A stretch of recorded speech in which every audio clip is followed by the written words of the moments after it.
क्या हाल चाल है? ठीक है। कैसा चल रहा है प्रिपरेशन तुम लोग का? अच्छा चल रहा है। ठीक। चलो फिर आज चालू करते हैं। पहला टॉपिक जो है आज का वह है दो। बहुत इसमें डिस्कशन हुआ होगा लेकिन कुछ एक नया एस्पेक्ट खोजेंगे, क्लासिकल लैंग्वेजेस।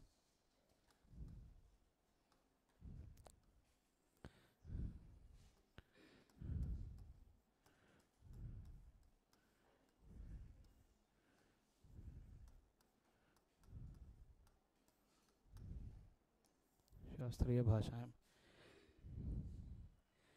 ये छोटा हो गया कि मैं बड़ा लिख रहा हूँ? छोटा ही लग रहा है मेरे को। नहीं, या तो जहाँ और पढ़ा रहा हूँ वहाँ बड़ा होगा, फिर मैं बहुत दिन बाद लिख रहा हूँ क्योंकि इसमें। ठीक है, क्लासिकल लैंग्वेजेस, शास्त्रीय भाषाएं। ठीक है। न्यूज़ तो मालूम ही होगा आप लोगों को कि अभी सरकार ने 5 नई लैंग्वेजेस को क्लासिकल लैंग्वेज का दर्जा दिया है। ठीक। और इसी के साथ जो टोटल क्लासिकल लैंग्वेजेस की जो संख्या हो गई है वो 11 हो गई है। ठीक है, थोड़ा देखते हैं। पुरानी जो पहले की जो क्लासिकल लैंग्वेजेस थी वो हैं तमिल, तेलुगु, कन्नड़, मलयालम, संस्कृत और उड़िया। ये जो हैं सारी, ये पहले से ही डिक्लेयर्ड क्लासिकल लैंग्वेजेस हैं। ठीक है, प्री डिक्लेयर्ड, पहले से ही इनको किया गया है। And Tamil was the first classical language to be declared. Tamil पहली शास्त्रीय भाषा थी जिसे ऐसी भाषा थी जिसे शास्त्रीय भाषा घोषित किया गया। ठीक है। और अभी सरकार ने 5 और भाषाओं को क्लासिकल लैंग्वेजेस का दर्जा दिया है, जिनमें से है मराठी, बंगाली, असमीस, प्राकृत और पाली।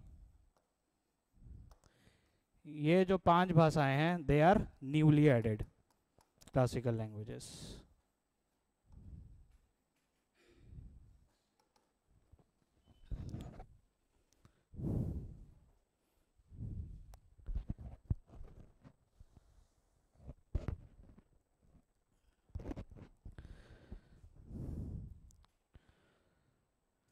ठीक। अब थोड़ा इसका हिस्ट्री देखते हैं अपन। हिस्ट्री इन शास्त्रीय भाषाओं की कुछ ऐसी है कि इन भाषाओं को शास्त्रीय भाषा या क्लासिकल लैंग्वेजेस का जो दर्जा है वो सरकार ने 2004 से देना शुरू शुरू किया था। ठीक। और क्लासिकल लैंग्वेजेस का टैग जो देना था उसके पीछे मंशा ये थी कि जो भारत की जो बोलियां हैं उनको बढ़ावा मिले, बोलचाल मिले, एक तरीके से इम्पीटस देने का काम था। 2004 से शुरू किया गया ये सारा। ऐसा हम देखें तो आज की डेट में कुल मिला के हमारे पास टोटल 11 क्लासिकल लैंग्वेजेस हैं। 6 पहले की, 5 अभी की, उसमें से तमिल सबसे पुरानी है। ठीक है, इतना तो मालूम होगा तुम लोग को। अब बात उसकी करते हैं जो नहीं मालूम है। देखो, ऐसा नहीं है कि किसी भी लैंग्वेज को उठा के क्लासिकल लैंग्वेज या शास्त्रीय भाषा का दर्जा दे दिया गया। ठीक है, कुछ एक सेट क्रिटेरिया है। उन क्रिटेरिया, जब कोई लैंग्वेज भाषा उस क्रिटेरिया को जब पूरा करती है तभी उसको एक क्लासिकल लैंग्वेज का दर्जा दिया जाता है। ठीक है, तो थोड़ा देखते हैं कि what are the various criteria, क्या क्या अलग अलग मापदंड हैं कि किसी भाषा को क्लासिकल लैंग्वेज शास्त्रीय भाषा का दर्जा मिले। ठीक है, ये जो चीज़ है ये व्यापम एसएससी तक के लेवल का है। यूपीएससी का अब पढ़ेंगे कि क्या क्रिटेरिया है, क्या बेनिफिट्स है, क्या क्या है। ठीक है,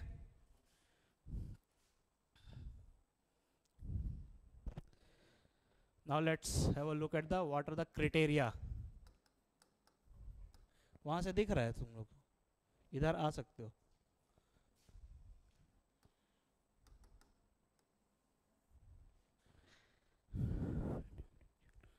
सबसे पहला क्राइटेरिया है हाई एंटिक्विटी।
क्राइटेरिया की बात करना इसलिए ज़रूरी है क्योंकि अभी जिन लैंग्वेजेस को क्लासिकल लैंग्वेज का दर्जा दिया गया है, ठीक है, तो एक आध क्राइटेरिया चेंज किया गया है।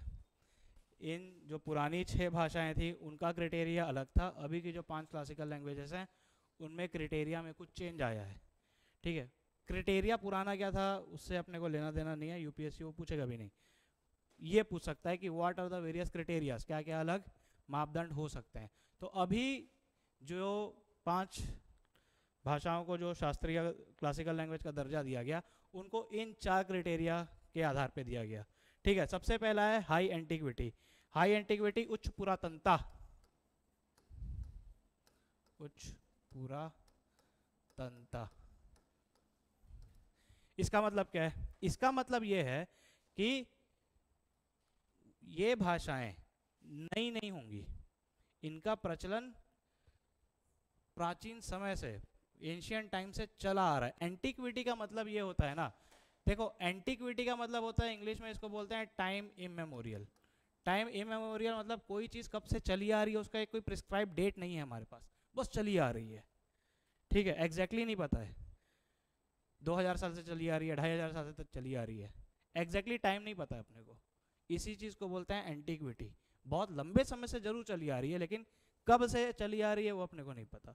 एंटिक्विटी का मतलब ये होता है, ठीक है। टाइम इमेमोरियल,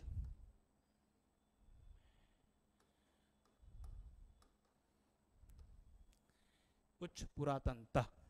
तो जनरली ये जितनी भी लैंग्वेजेस हैं इनका जो क्राइटेरिया है ऑलमोस्ट ये 1500 से ऐसा माना जाता है 1500 से 2000 वर्ष के बीच में इनका टाइम फ्रेम होना चाहिए। कुछ भाषाएं हैं जो अभी अभी इवॉल्व हो रही हैं, ठीक है, अभी हुई हैं रिसेंटली, वो सारी नहीं, टाइम इमेमोरियल। दूसरा क्राइटेरिया है एंशिएंट लिटरेचर, कि इन भाषाओं में कोई ना कोई प्राचीन इतिहास होना चाहिए। जैसे हम संगम लिटरेचर के बारे में जानते हैं, फर्स्ट बीसी के पहले से चली आ रही है, ठीक है, 2500 साल से ज़्यादा का उनका इतिहास रहा है। दूसरा क्राइटेरिया ये है कि उस लैंग्वेज की कोई ना कोई प्राचीन इतिहास साहित्य होना चाहिए, आइदर लिखा हुआ, आइदर जिसको हम श्रुति या स्मृति कहते हैं, ठीक है। ज़रूरी नहीं है लिखा हुआ हो, लिखा हुआ है तो अच्छा है लेकिन श्रुति या स्मृति में तो होना चाहिए। समझते हो श्रुति स्मृति, ठीक है। इसका मतलब यह है एंशिएंट लिटरेचर होना चाहिए, प्राचीन साहित्य। तीसरा है कि ऐसा नहीं है कि उस भाषा का जो साहित्य है वो किसी और भाषा से ट्रांसलेट कर लिया गया। फॉर एन एग्जाम्पल, रामायण को कई भाषाओं में ट्रांसलेट किया गया, लेकिन ट्रांसलेशन ओरिजिनल वर्क नहीं है, समझ रहे हो तुम लोग? ठीक है, उस भाषा में एक तो पुरानी होनी चाहिए, प्राचीन उसका साहित्य होना चाहिए, और ये प्राचीन साहित्य है ये किसी और भाषा से नहीं लिया गया होना चाहिए, ओरिजिनल वर्क होना चाहिए खुद का। ठीक है, तीसरा क्राइटेरिया ये है, original literature work not derived या बोरोड, इसको मतलब है मांगा हुआ, फ्रॉम एनी अदर लैंग्वेज, किसी मूल साहित्यिक परंपरा की उपस्थिति जो किसी अन्य भाषा से उधार नहीं ली गई है, किसी अन्य भाषा से उधार नहीं लिया गया होना चाहिए। जो ये लिटरेचर जो है, this literature should be original, original होना चाहिए, किसी और भाषा का ट्रांसलेशन नहीं होना चाहिए। तीसरा क्राइटेरिया ये है। चौथा क्राइटेरिया ये जो एक नया डाला गया है, ये है डिस्टिंक्ट इवोल्यूशन, विशिष्ट विकास। अगर हम ध्यान से देखेंगे तो जो पुरानी जो 5 लैंग्वेजेस हैं, तमिल, तेलुगु, कन्नड़, मलयालम, चारों ऑलमोस्ट साउथ इंडिया की लैंग्वेजेस हैं। ठीक है, लेकिन वो उनको क्लासिकल लैंग्वेज का दर्जा इसीलिए मिला है क्योंकि तमिल का जो विकास हुआ है, तेलुगु का जो विकास हुआ है, वो इंडिपेंडेंटली एक दूसरे के से हुआ है, एक दूसरे से स्वतंत्र रूप में हुआ है, एक दूसरे से के साथ में नहीं हुआ है। कन्नड़ अलग हुआ, तमिल अलग हुआ, मलयालम की इवोल्यूशन विकास अलग हुआ, संस्कृत का इवोल्यूशन अलग हुआ, उड़िया का अलग हुआ। एक दूसरे पे निर्भरता नहीं होनी चाहिए। ठीक है, विशिष्ट विकास, डिस्टिंक्ट इवोल्यूशन। तो ये कुछ 4 क्राइटेरिया हैं ऑन विच किसी भी लैंग्वेज को क्लासिकल लैंग्वेज का दर्जा दिया जाता है। आ रहा है बात समझ में? क्लियर है इतना? ठीक है, अब ये थोड़ा समझते हैं कि अगर किसी भाषा को जब क्लासिकल लैंग्वेज का दर्जा दे दिया जाता है तो उसके बेनिफिट्स क्या क्या होते हैं। ठीक है, क्या होगा? क्लासिकल लैंग्वेज डिक्लेयर तो कर दिए, लेकिन उससे होगा क्या, वो आप देखेंगे क्या होगा।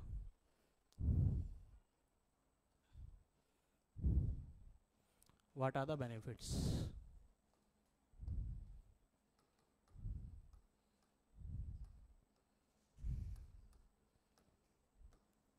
देखो, जब किसी भी भाषा को शास्त्रीय भाषा का या कुछ भी दर्जा दिया जाता है ना, तो एक प्रकार से उस भाषा में काम करने वाले जितने भी विद्वान या स्कॉलर्स हैं, ठीक है, उनको एक प्रकार से पॉपुलैरिटी मिलती है। ठीक है, और हर व्यक्ति, जैसे तुम भी अभी काम पढ़ रहे हो, सिविल सर्विस की तैयारी कर रहे हो, कहीं ना कहीं दिमाग में है कि यार हम अच्छा काम करें तो हमको कम से कम उसका पॉपुलैरिटी तो मिलना चाहिए। ठीक है, तो सबसे पहला बेनिफिट यही है कि किसी भाषा को जब शास्त्रीय भाषा का दर्जा दे दिया जाता है तो उस भाषा में काम करने वाले जितने भी स्कॉलर्स हैं, ठीक है, उनको 2 अंतर्राष्ट्रीय पुरस्कारों के लिए अब हम नॉमिनेट कर सकते हैं, इसके पहले नहीं होते थे। ठीक है, मतलब शास्त्रीय भाषा है तो उस भाषा में जितने भी स्कॉलर्स काम कर रहे हैं तो वो कुछ अंतर्राष्ट्रीय पुरस्कारों के लिए अब उनका नाम हम मनोनीत कर सकते हैं, नॉमिनेशन दिया जा सकता है। ठीक है, तो सबसे पहला है 2 international awards.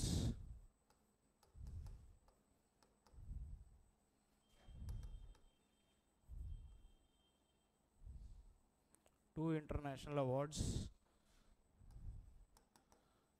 will be given to the scholars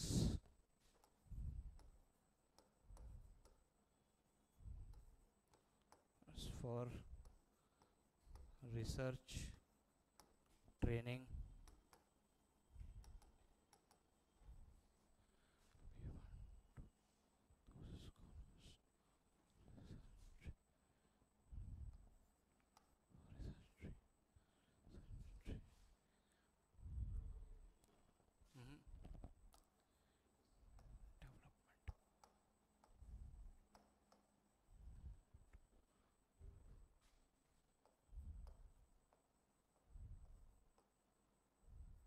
उस भाषा में काम करने वाले कुछ जो विद्वान हैं, ठीक है, जो उस भाषा के रिसर्च, डेवलपमेंट, ट्रेनिंग, प्रमोशन में काम कर रहे हैं। रिसर्च मतलब अनुसंधान, शिक्षण एवं संवर्धन, अनुसंधान, शिक्षण एवं संवर्धन में काम करने वाले जितने भी विद्वान हैं, they are they got eligible for 2 international awards. ठीक है, एक एक अवार्ड का नाम है प्रेसिडेंशियल अवार्ड फॉर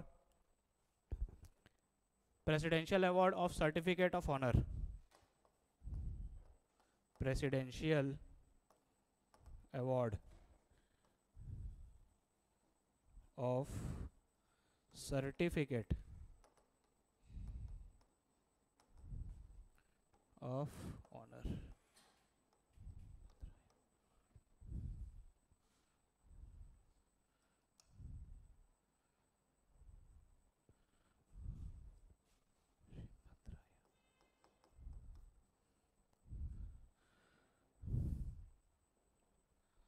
दूसरा अवार्ड है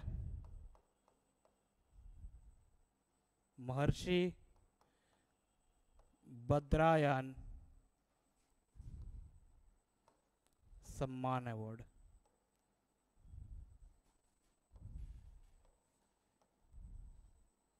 Badrayan Samman award, presidential award of certificate for honour, राष्ट्रपति सम्मान प्रमाण पत्र पुरस्कार, राष्ट्रपति सम्मान प्रमाण पत्र पुरस्कार और महर्षि बद्रायन सम्मान अवार्ड।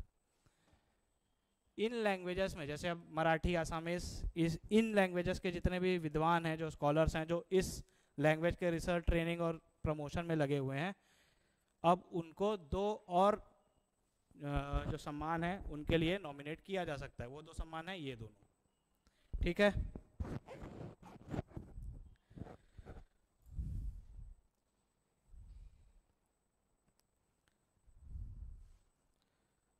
दूसरा बेनिफिट है यूजीसी। यूजीसी सुने हो? यूनिवर्सिटी ग्रांट कमीशन,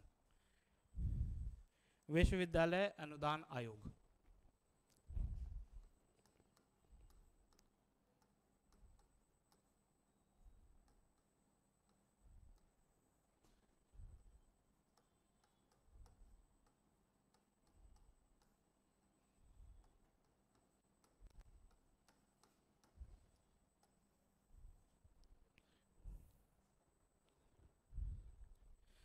यूजीसी क्या करता है? यूजीसी देखो, यूजीसी वो बॉडी है जो अलग अलग कॉलेजेस को मान्यता प्रदान करता है।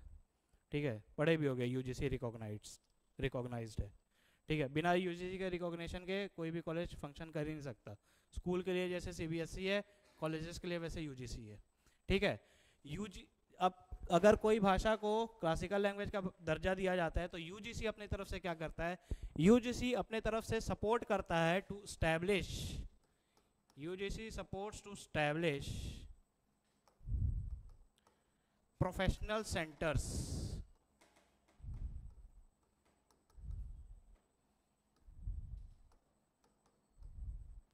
व्यावसायिक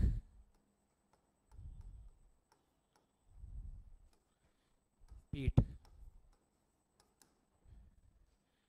जो भी यूनिवर्सिटी या कॉलेज यूजीसी से रिकॉग्नाइज्ड है, अगर वो कॉलेज ऐसा प्रपोजल देता है कि हमको इस लैंग्वेज में जो शास्त्रीय भाषा है उसमें रिसर्च ट्रेनिंग के लिए हमको और कुछ हेल्प चाहिए, अनुदान चाहिए, तो यूजीसी उनकी हेल्प करता है। ठीक है, उन सेंटर्स को बोला जाता है प्रोफेशनल सेंटर्स या व्यावसायिक पीठ।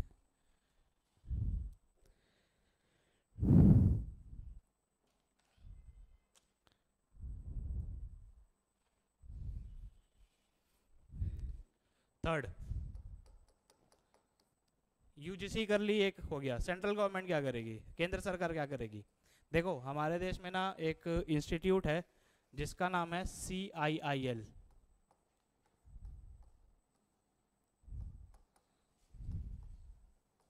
Central institute of Indian languages.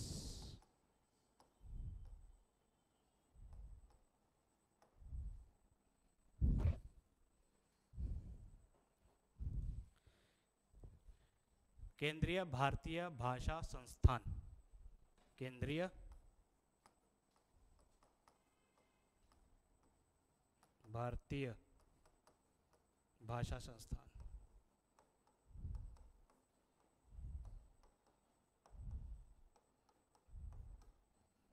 ये जो इंस्टीट्यूट है CIIL, ये हमारे देश के मैसूर में है, ठीक है।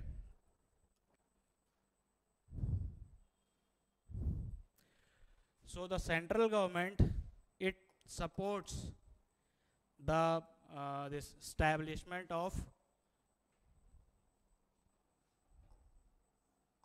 center of excellence.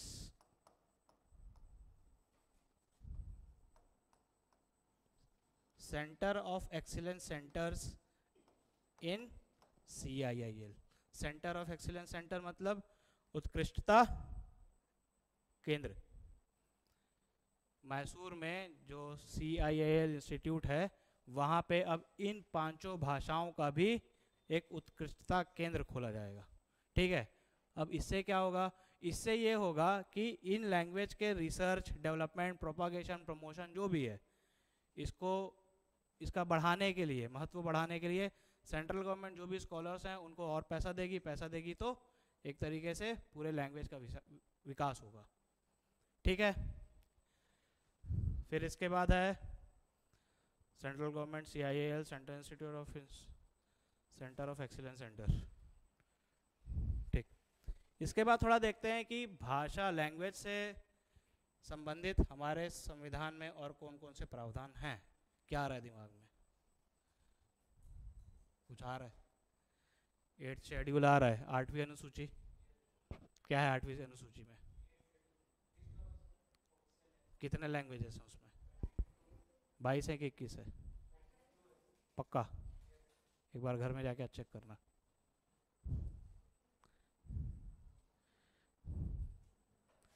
What are the other provisions?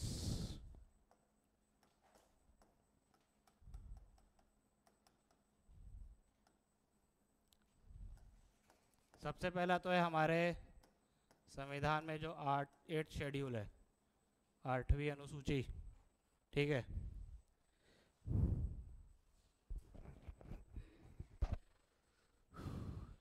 इसमें जितने भी 12 भाषा हैं ये उल्लेखित है। इनके अलावा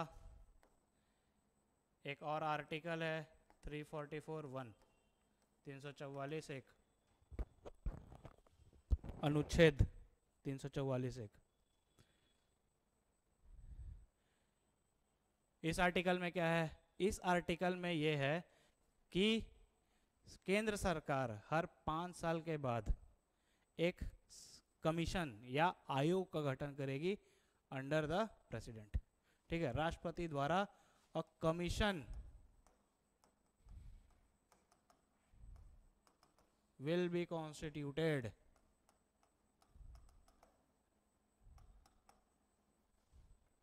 after every 5 years.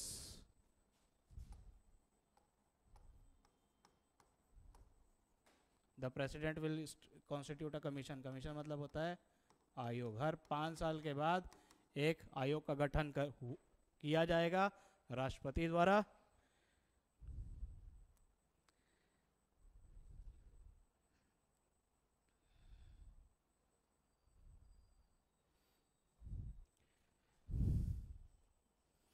ठीक है, किसके लिए गठन किया जाएगा?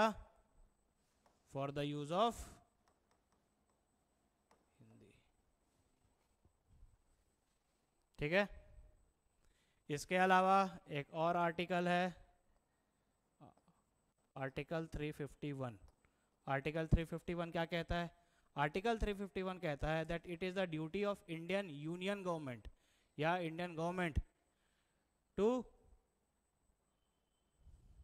Promote the use of Hindi language, ठीक है। यह केंद्र सरकार की जिम्मेदारी है कि हिंदी के उपयोग का बढ़ावा दें। आर्टिकल 351 में ये लिखा हुआ है, it is the duty of Indian union to promote Hindi. Hindi भाषा का प्रसार बनाना संघ का कर्तव्य होगा। आर्टिकल 351। इसके अलावा हमारे देश में एक प्रोजेक्ट भी चल रहा है जिसका नाम है प्रोजेक्ट अस्मिता।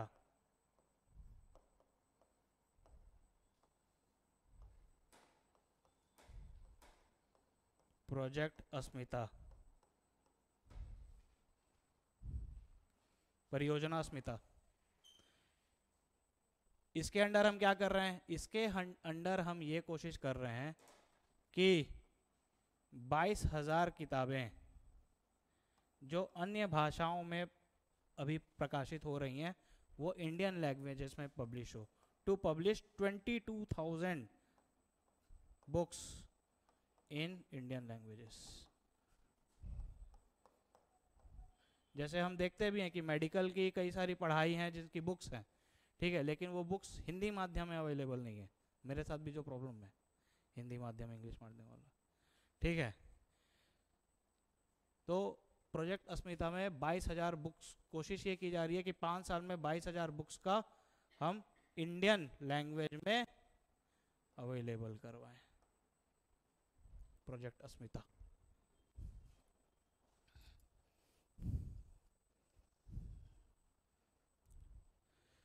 इसके अलावा अभी हमारे देश में एक नई चीज़ आई है जिसको बोला गया NEP, न्यू एजुकेशन पॉलिसी, नई शिक्षा नीति, ठीक है।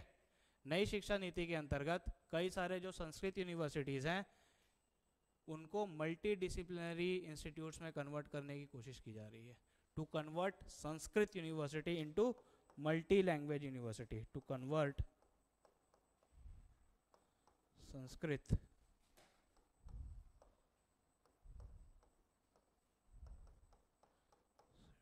into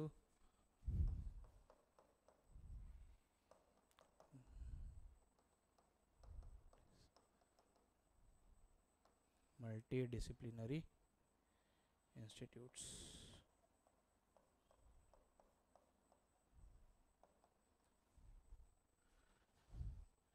मल्टीडिसिप्लिनरी इंस्टीट्यूट मतलब बहुविषयक संस्थान।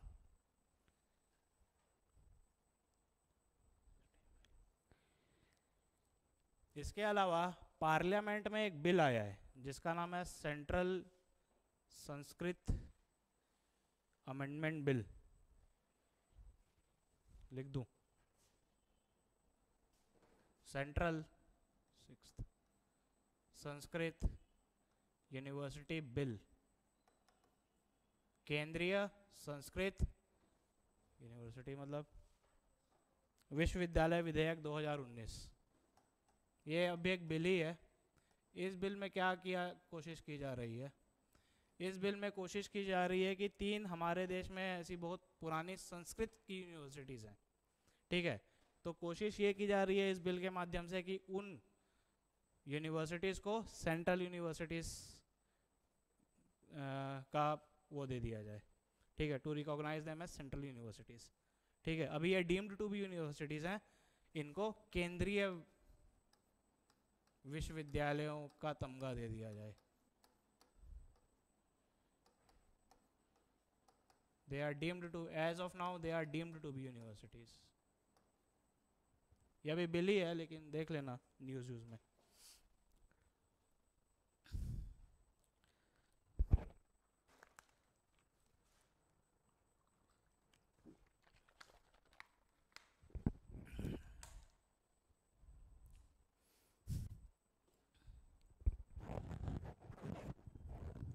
क्या हुआ,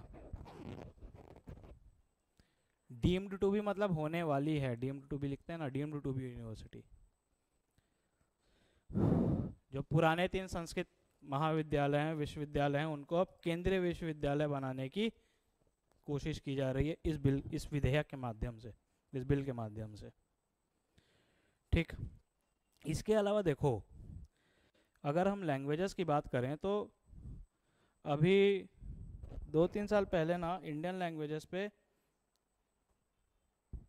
एक शो आता है, guest in the news room, Lallan top का, ठीक है। उसमें अभी एक लैंग्वेज के साइंटिस्ट आए थे, ठीक है, उनका इंटरव्यू था, वो देखना, ठीक। मैं तुम लोग को बोला भी था एक के मोहम्मद करके एक और आर्कियोलॉजिस्ट हैं, उनका भी इंटरव्यू था है लल्लन टॉप में, वो देखना। ये सारी चीज़ें देखोगे ना तो कंटेंट इंक्रीज होगा, ठीक है। वो भी अच्छा इंटरव्यू है, अभी अभी का ये इंटरव्यू है। दो इसके पहले की एक बात है कि अभी 2-3 साल पहले हमारे देश में एक सर्वे हुआ भारतीय लैंग्वेजेस में, ठीक है। तो ये पता चला कि हमारे देश की 250 से 300 भाषाएं ऐसी हैं जो विलुप्त हो गई हैं, 250 से 300 भाषाएं। भाषाएं और बोली ये अलग अलग है। भाषा वो है जिसकी स्क्रिप्ट नहीं होती। छत्तीसगढ़ी मेरे ख्याल से बोली है, भाषा मतलब स्क्रिप्ट नहीं है ना छत्तीसगढ़ की।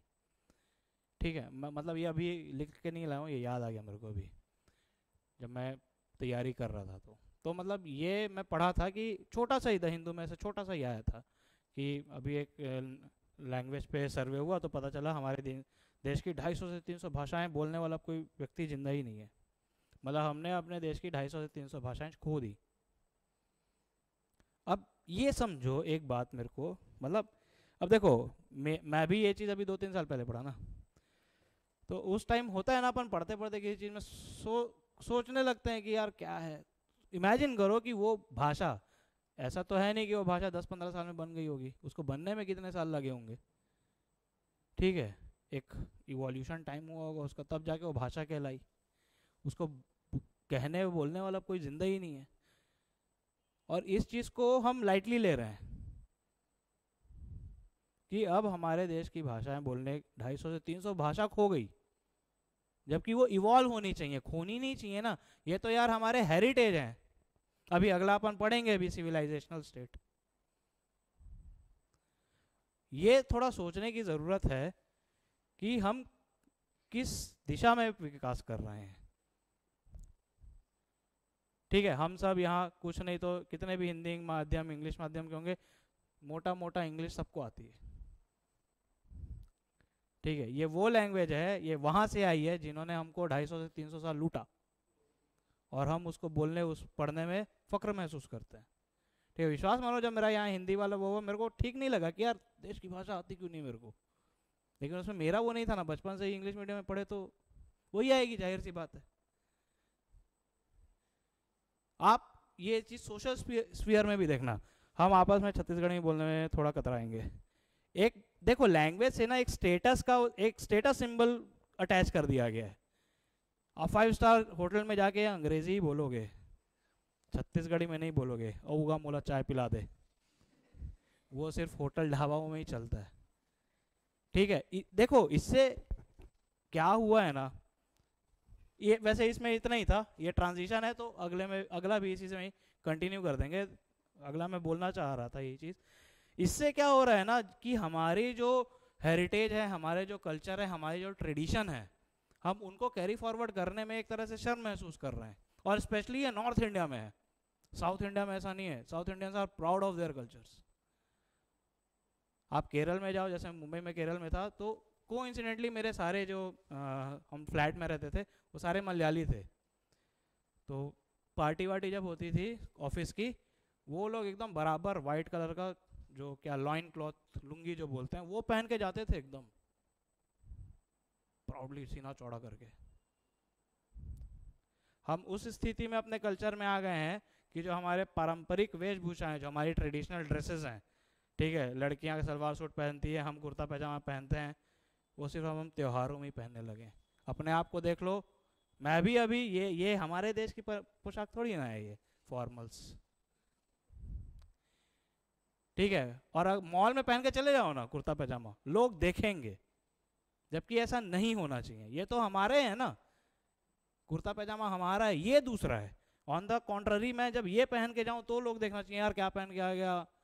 लेकिन इंडियन सोसाइटी में कुछ ऐसा हो रहा है जो नहीं होना चाहिए। सोचो ना, अगर हम अपने कल्चर से दूर चले जाएंगे, मान लो कि छत्तीसगढ़ी बोलने में तुम सबको शर्म आ रही है। अभी देखो क्या नाम है, छत्तीसगढ़ गवर्नमेंट भी इंग्लिश मीडियम स्कूल चला रही है। तुम लोगों को क्या लगता है आने वाले 4 से 5 साल में जो बच्चे हैं जो तुम्हारी जगह यहाँ बैठे रहेंगे, क्या वो हिंदी माध्यम के कितने होंगे? नहीं होंगे। तो ये एक वेस्टर्न कॉन्स्पिरेसी है, और विश्व में अब मात्र ऐसे 2 देश रह गए हैं जिनको हम सिविलाइजेशनल स्टेट कहते हैं, एक चाइना है, एक हम हैं। Chinese people they are proud of their heritage. आप लोग देखते होंगे आईफोन के उसमें भी चाइनीज में लिखा हुआ आता है, हिंदी में नहीं आता है। और इसके कहीं ना कहीं जिम्मेदार हम लोग हैं। और अब ले दे के ऐसे 5 से 10% लोग ही बच गए हैं जो इन विषयों पे बात करते हैं। ठीक है, तो मतलब एक अपील टाइप का ही है, या एक थोड़ा सोचना ना कि हम प्रगति तो कर रहे हैं लेकिन किस दिशा में कर रहे हैं। आज की डेट में हम बहुत भाग्यशाली हैं, तुम्हारा पता नहीं। माँ या दादी की लोरी सुन के हम लोग बड़े पड़े हुए हैं, सोते थे। आजकल के बच्चों को तुम लोग देख लेना, थोड़ा सा बच्चा है, रो रहा है रो रहा है रो रहा है, वो माँ बोल रही है चुप हो जा, वो नहीं होगा, लेकिन वो जहाँ मोबाइल में वो बोलेगी ना, ठीक है, घोड़ा पहुंचा चौक पे, उसकी, हाँ ना, उसकी आवाज सुन के वो चुप हो जाएगा। मतलब उसको माँ नहीं चाहिए, उस बच्चे को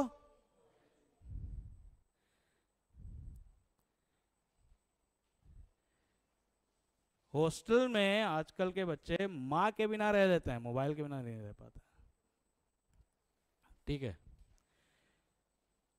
और हम ये सब कर रहे हैं at the expense of our culture. देखो हमारा कल्चर कितना रिच है, हम सब अलग अलग एथनिसिटी से आते हैं। मैं ठोक के बोलता हूँ कि अगर मैं बिहारी हूँ, कोई बिहारी भी होगा ना तो कहीं और का बिहारी होगा, उसकी भाषा कुछ और होगी। तुम छत्तीसगढ़ी हो, छत्तीसगढ़ी में भी जब मैं छत्तीसगढ़ में ट्रैवल करता हूँ तो सदर्न छत्तीसगढ़ में अलग छत्तीसगढ़ी बोली जाती है, इधर सेंट्रल छत्तीसगढ़ में अलग छत्तीसगढ़ी बोली जाती है, सूरजपुर साइड आप जाओगे तो अलग छत्तीसगढ़ी है। मेरी नानी एक अलग मिक्स बोलती थी, वो पता नहीं छत्तीसगढ़ी भोजपुरी को मिक्स करके बोलती थी। वो मेरी नानी पढ़ी लिखी नहीं थी, नाम सरस्वती था उनका, सही में, ठीक है। तो एक भाषा में भी 3 अलग अलग डायलेक्ट हैं। हमारे यहाँ हम सब के घर में हर, क्या नाम है, हर किसी ओकेजन के लिए अलग अलग गीत हैं। शादियों के लिए अलग गीत है हमारी। ये भी एक कोरोलरी कोइंसिडेंस और क्या नाम है, हमारे देश का दुर्भाग्य ही है कि ये जो गाना गाने वाला जो चीज़ है, ये भी अब मेरे को लग रहा है मेरी माँ तक ही है। मेरे को नहीं लग रहा है कि अपने में किसी को आता होगा। और ये मैं क्यों बोलूँ कि लड़कियों को आना चाहिए। सोचो ना, तुम्हारे बच्चों की शादी में कौन गाएगा।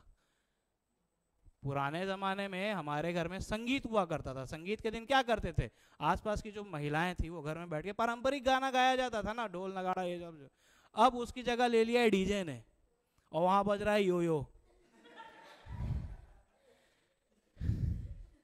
हम ये सब के मजे जरूर लेते हैं, लेकिन इसका बिगर इम्प्लीकेशन नहीं सोच पा रहे हैं ना। तुम सोचो, तुम नहीं सोचे, अपने बच्चों को सिखाओगे ही नहीं ना। और वो सारी चीज तो रिकॉर्डेड भी नहीं है रिकॉर्डेड। अलग अलग डायलेक्ट, जैसे हम भोजपुर बिहारी हैं, हमारे में भी है। मैं कभी सोचता हूँ कि अब शादी होगी ना, पूरा वो रिकॉर्ड करवाएंगे कि यार कभी कोई जगेगा तो सुने आएगा ना।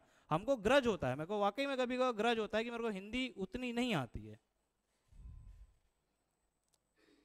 और ये कोई बड़ी बात नहीं है, बोलता तो मैं हिंदी में ही हूं ना,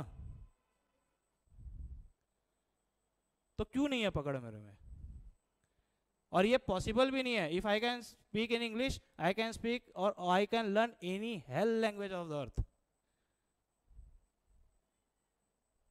तो मैं अपने ही देश की भाषा क्यों नहीं सीख सकता हूं। ट्रेंड है फ्रेंच सीख रहा है, स्पेनिश सीख रहा है, अबे अपने देश की तो सीख ले। कितनी भाषाएं, आप सुनो, ये देखो फैशन में है, फैशन में हम वो करते जा रहे हैं ना, बिना किसी सोच समझ के। क्या करोगे फ्रेंच सीख के। फ्रांस की पॉपुलेशन कितनी है बता दो मेरे को। जितनी भी हो मैं ठोक के बोल सकता हूँ, यूपी से तो ज्यादा नहीं है। भोजपुरी सीख ले, पास में भी है, कभी जाओगे तो बोलने के काम आ जाएगी। छत्तीसगढ़ी सीख लो, फ्रांस की पॉपुलेशन उससे भी ज्यादा नहीं होगी, मेरे को मालूम है। हम हैं पॉपुलेशन के हिसाब से अपन नंबर 1 है, अपन ठोक के बोलते हैं साले, हमारे बाप दादा ने किया है कुछ। ठीक है, आप क्या नाम है, संगम लिटरेचर की कोई सी लैंग्वेज सीख लो। कम से कम नॉर्थ साउथ डिवाइड जो है वो तो थोड़ा कम होगा, एक आदमी तो माइग्रेट करेगा। फ्रेंच सीख रहे, तो थोड़ा इस बारे में ना सोचना। देखो ऐसी पढ़ाई का कोई मतलब नहीं है जो जिसके बारे में सोच ना सको, ठीक है। ये मैं कम बता रहा हूँ, और इसमें अगर वो वाला इंटरव्यू देखोगे ना पगला जाओगे। क्या कर रहे हैं हम लोग अननोविंगली। वो बच्चा अब वो आ गया कि पहले पिताजी कहा जाता था, उसके बाद आया पापा, पापा के बाद अब आ रहा है डैड, तो वो डैडी है। डेड मतलब होता है मरा हुआ, ठीक है। मैं ये कभी कभार सोचता भी हूँ इस चीज़ को कि हमारे यहाँ का कोई भी बच्चा जब पहला शब्द बोलता है वो माँ बोलता है, अंग्रेज का बच्चा मॉम बोलता होगा क्या? मेरे को ये थोड़ा डाउट है, क्या बोलता होगा? माँ, वो है ना माँ, आसानी से निकल जाता है मम माँ। मॉम थोड़ा वो हो जाता है ना कॉम्प्लिकेट। तो ये थोड़ा सोचने का विषय है। मेरा कोई दोस्त होगा तो मैं उससे पूछूंगा कि वहाँ का बच्चा जब कोई पहली चीज़ बोलता है तो वो क्या बोलता है, मॉम बोलता है कि क्या बोलता है? वही माँ ही बोलता होगा ना, इजी है बोलने में, ऐसा थोड़ी ना है, बच्चे तो बच्चे ही है ना। अब ऐसा ऐसा है तो थोड़ा इन सब चीज़ों पे ना, देखो पढ़ रहे हो, यूपीएससी की प्रिपरेशन कर रहे हो, बहुत अच्छी बात है, लेकिन इस उस पढ़ाई का कोई मतलब नहीं है। देखो बीइंग पढ़े लिखे होना और जगे हुए होने में अंतर है। कोई मतलब नहीं है अधिकारी बन के अगर सोए हुए हो तो, ठीक है, लेकिन अगर अधिकारी नहीं बन पाए और जगे हुए हो तो कहीं ना कहीं सही जगह फंस जाओगे तुम लोग, ठीक है। अब इसी पे आते हैं सिविलाइजेशनल स्टेट, दूसरा यही रिलेटेड ही टॉपिक है, वो एंड में मिक्स हो गया सब चीज़, ठीक है। तो न्यूज़ ये है कि 20 सितंबर के दिन हड़प्पा वैली सिविलाइजेशन, सिंधु घाटी सभ्यता के 100 साल पूरे हुए, बधाई हो आप लोग को, ठीक है। 100 साल पूरे हुए मतलब एक्सकवेशन उसी टाइम चालू की गई थी। ब्रॉडली तुम लोगों को मालूम है हड़प्पा वैली सिविलाइजेशन एक अर्बन प्लानिंग था, आर्किटेक्चर ये वो इतिहास में पढ़े ही होगे, ठीक है। सर जॉन मार्शल करके एक आर्कियोलॉजिस्ट थे, उन्होंने वहाँ पे एक्सकवेशन चालू की, सिंधु घाटी सभ्यता, ठीक है। दूसरा भी यही है, ये हो गया यहाँ तक क्लासिकल लैंग्वेज, इसके बाद कुछ नया पढ़ेंगे। 100 years of Indus valley civilisation,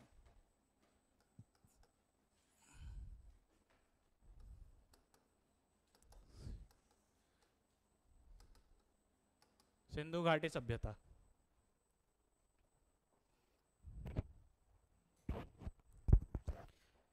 देखो मैं उस दिन बोल के गया था कि तुम लोगों को मालूम होना चाहिए कि क्या चीज़ लिखना है क्या चीज़ नहीं लिखना है, ठीक है। तो इसमें बहुत सारी चीज़ें आएंगी जो नहीं लिखना होगा, अपनी समझ से लिखना चाहे मत लिखना, तुम्हारा डिस्क्रिप्शन है, मेरा काम समझाना है, ठीक है। जो लिखने का रहेगा मैं बताऊंगा लिखना है। तो हड़प्पा वैली सिविलाइजेशन की एक्सकवेशन के 100 साल पूरे हुए, सर जॉन मार्शल ने चालू करवाया था, ठीक है। जो हड़प्पा वैली साइट्स हैं ये आज की डेट में इंडिया, पाकिस्तान, कुछ इसकी साइड्स अफगानिस्तान में ही पाई गई हैं, ठीक है। यानी कि एक बहुत बड़ा एक साइट था। हड़प्पा वैली की बात करें तो एक अर्बन प्लानिंग था, ठीक है, मीन्स घर लाइन से थे, प्रॉपर ड्रेनेज सिस्टम था, जिसको अर्बन अर्बन में यानी शहरी, अर्बन प्लानिंग था, सब ठीक था। ख़त्म हो गया जो भी हुआ, 100 साल इसके पूरे हुए, ठीक है। थोड़ा बात करते हैं सिविलाइजेशंस की, ठीक है। देखो अगर हम देखें तो ऐसे दुनिया में 6 पुरानी सभ्यताएं हुई, सिविलाइजेशन मतलब सभ्यताएं, ठीक है। तो सिविलाइजेशंस,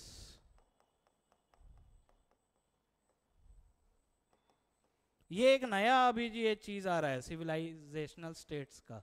सिविलाइजेशनल स्टेट्स मतलब सभ्यता राज्य या सभ्यागत राज्य, ठीक है। थोड़ा इनके बारे में पढ़ते हैं कि व्हाट आर सिविलाइजेशनल स्टेट्स और कौन से देश ऐसे हैं जो सिविलाइजेशन स्टेट हो सकते हैं। अलग अलग पॉलिटिकल थिंकर्स के अलग अलग मत हैं, ठीक है। ये एक ऐसा टॉपिक है जिसको तुम लोग अपने मन से भी किसी स्टेट को सिविलाइजेशन स्टेट या कम से कम सोच तो सकते हो, इतना आज मैं कंटेंट दे के जाऊंगा, ठीक। सिविलाइजेशन सभ्यताएं, तो अगर हम ऐसे देखें तो दुनिया में बहुत सारे सिविलाइजेशन हुई, लेकिन पुरानी सभ्यताओं की बात करें तो एसेंशियली 6 सिविलाइजेशन है, ठीक है। सबसे पहला है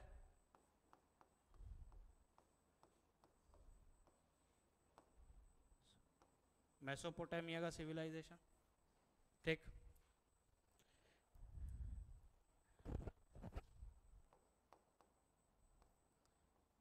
इजिप्ट, मिस्र, इजिप्टियन सिविलाइजेशन,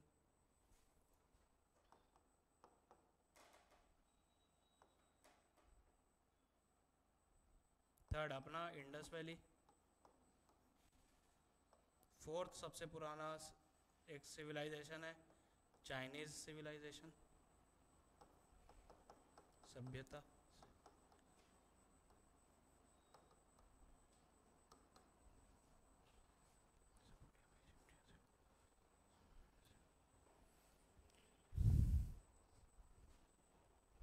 ठीक, अगर हम साउथ अमेरिका की बात करें तो उसमें एक सिविलाइजेशन है जिसका नाम है पेरुवियन सिविलाइजेशन। और अगर हम नॉर्थ अमेरिका की बात करें तो एक है मैसो अमेरिकन सिविलाइजेशन, मैसो अमेरिका सिविलाइजेशन। ये दुनिया की कुछ 5 सभ्यताएं, पुरानी सभ्यताएं हैं। ठीक है,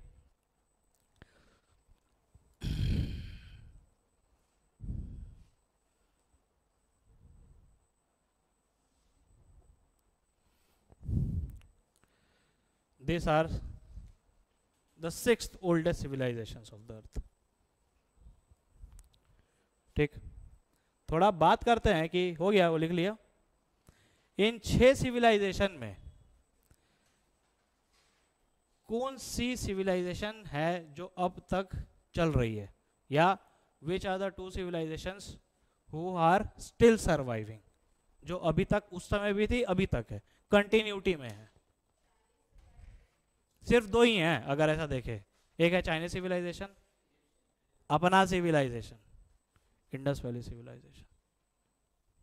that's why India is one of the 2 civilisational states. यहां से कॉन्सेप्ट आया, ये सिविलाइजेशनल स्टेट का कॉन्सेप्ट नया नहीं है, ये 2018 का ही कॉन्सेप्ट है। ये एक अमेरिका के पॉलिटिकल थिंकर हुए, लेकिन अब इस पे बहुत डिबेट हो गया है। ठीक है, सिविलाइजेशनल स्टेट। अब इन among these 6 civilizations only 2 civilizations are surviving, और अभी भी सर्वाइव कर रही हैं। वो है Chinese civilisation, only 2 are surviving। एक है चाइनीज सिविलाइजेशन और दूसरी है Indian civilisation, Indus valley civilisation. इसके अलावा बाकी जितने भी सिविलाइजेशंस हैं, ठीक है, या तो वो नहीं है या तो उसमें बहुत सारी अल्टरेशंस आ गई हैं।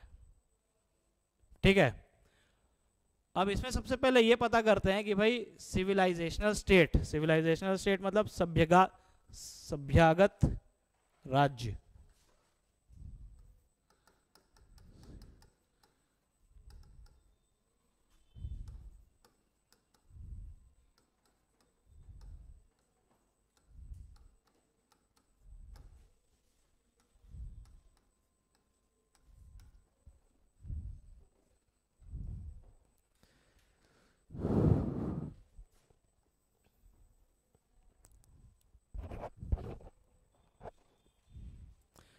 सबसे पहले तो ये समझने की कोशिश करना है कि भाई सिविलाइजेशनल स्टेट की कोई डेफिनेशन तो होगी ना। क्या डेफिनेशन होगी सिविलाइजेशन स्टेट? नहीं, इवॉल्व नहीं हो रहे। वो सिविलाइजेशन जिसके old traditions, culture, values over a period of generation transfer हुए हैं और अभी तक चल रहे हैं। जैसे हम इंडस वैली सिविलाइजेशन, ऋग्वैदिक सिविलाइजेशन, वेद हमारे आज भी हैं, बोला जाता है वेदों को पढ़ो। ठीक है, किसी फॉर्म में ट्रांसफर हुआ, मतलब जनरेशन टू जनरेशन ट्रांसफर हुआ ना, आज तक एग्जिस्टेंस में है ना। हम बोलते हैं ना भारत एक कल्चरल देश है, सांस्कृतिक देश है हमारा। वैसे ही चाइनीज सिविलाइजेशन में आप ड्रैगन देखेंगे, आज भी देखेंगे, कार्टून में भी देखेंगे। बहुत स्ट्रांगली वो लोग मानते हैं ड्रैगन्स और ये सब, जो भी चाइनीज भाषा का जो है। यही 2 सिविलाइजेशंस हैं जिनके जो old traditions, concepts, rituals, culture जो भी था वो आज तक सरवाइव कर रहे हैं, पीढ़ी दर पीढ़ी ट्रांसफर होके। इसके अलावा जितने भी सिविलाइजेशंस हैं या तो वो अल्टर्ड हो गई हैं या तो अब है ही नहीं, बस नाम भर के बचे हैं। आगे पढ़ेंगे, आज ये टॉपिक लेगा आराम से, पढ़ेंगे इत्मीनान से। ठीक है, जल्दी जल्दी खत्म करने का मेरा वो नहीं है। अच्छा पढ़ेंगे, लंबा पढ़ेंगे, समझ में आएगा तुम लोगों को। ठीक है, तो अब ये आया बात कि भाई सिविलाइजेशन स्टेट का डेफिनेशन क्या है। तो सबसे पहला तो सिविलाइजेशन स्टेट वो है जिसकी एक हिस्टोरिकल टेरिटरी हो, ऐतिहासिक नहीं,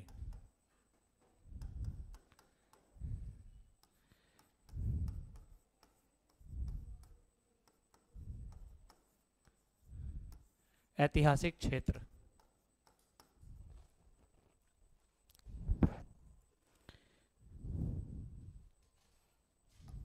दूसरा, it should have same ethno linguistic group.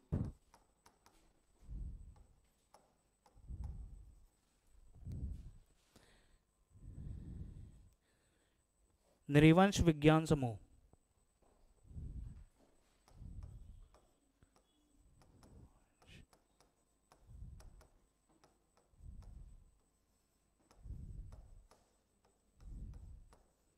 Ethno culture, ethno linguistic group.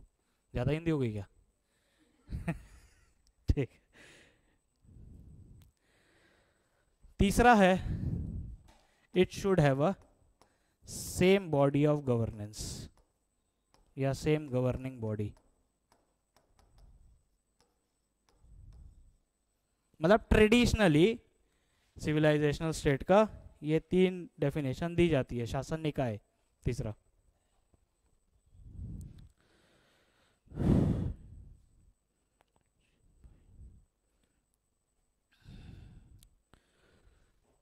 और हम बेसिकली ऐसा समझ सकते हैं that a civilisational state is that state which has transferred its old tradition,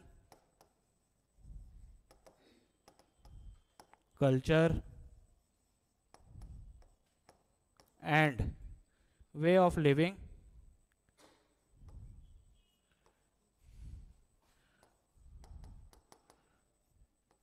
to many generations, बहुत पीढ़ियों से ये ट्रांसफर हुआ है, and is still going on, अभी भी चल रही है।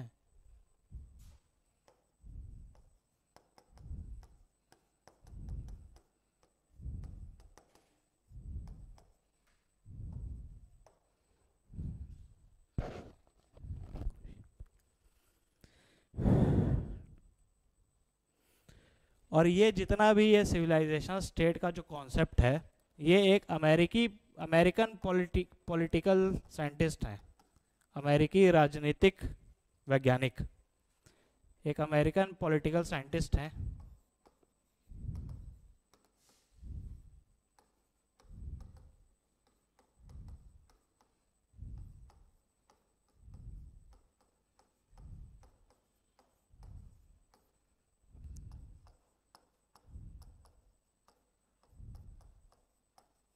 जिनका नाम है लुशियन पाई।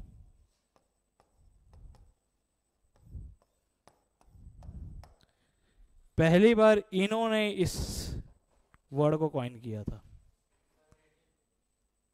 हाँ हाँ, 2018 में।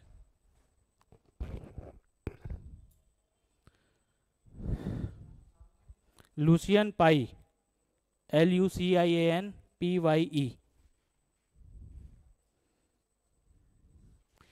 ठीक है। और लुशियन पाई के हिसाब से इन्होंने अलग अलग राज्यों देशों को सिविलाइजेशनल स्टेट कहा। जैसे लुशियन पाई के हिसाब से USA, इजिप्ट,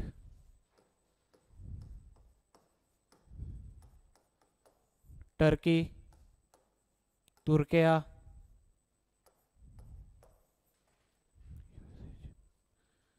यूरोप,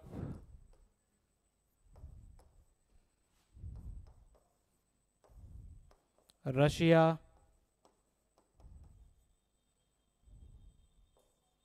इंडिया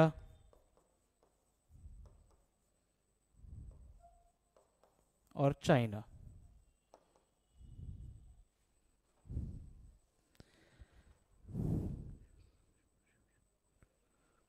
इन्होंने माना कि ये 7 सिविलाइजेशनल स्टेट है, यानी ये वो देश हैं जो टाइम इमेमोरियल 1.5 2 2.5 3 हजार सालों से कंटिन्यूसली चल रहा है। अब इन्होंने तो अलग अलग देशों को डिवाइड कर दिया कि भाई ये सब सभ्यागत राज्य हैं, ठीक है। अब जब इन्होंने डिफाइन कर दिया तो जाहिर सी बात है और दुनिया में जितने पॉलिटिकल साइंटिस्ट हैं वो इस पे डिस्कशन करेंगे, डिबेट करेंगे, बहस करेंगे। तो ज़रूरी नहीं है कि ये इन्होंने जो दे दिया मत कि ये सब सिविलाइजेशन स्टेट हैं सब माने। तो अलग अलग वैज्ञानिकों द्वारा अलग अलग थ्योरीज दी गई कि भाई ये सिविलाइजेशन स्टेट है तो क्यों है, ये नहीं है तो क्यों नहीं है। अभी अपने को वो डिस्कशन करना है, ठीक है।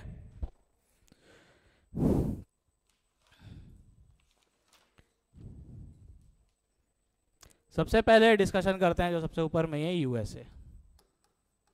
कई साइंटिस्ट, पॉलिटिकल साइंटिस्ट जो हैं वो ये मानते हैं कि यूएस एक सिविलाइजेशनल स्टेट नहीं है, ठीक है। क्यों नहीं है?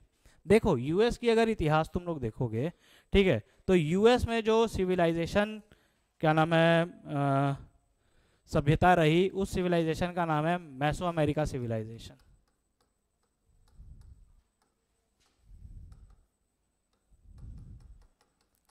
मैसो अमेरिका सभ्यता, ठीक है। अभी मैसो अमेरिका सिविलाइजेशन सुने भी नहीं होगे तुम लोग, सुने हो? नहीं सुने हो? क्यों नहीं सुने हो?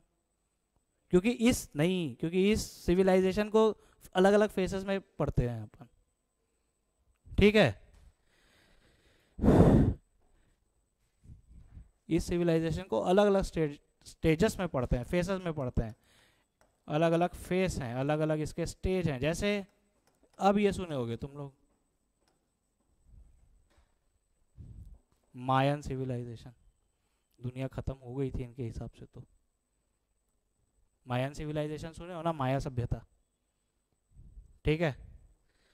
एक और ऐसी सभ्यता थी एज़टेक करके।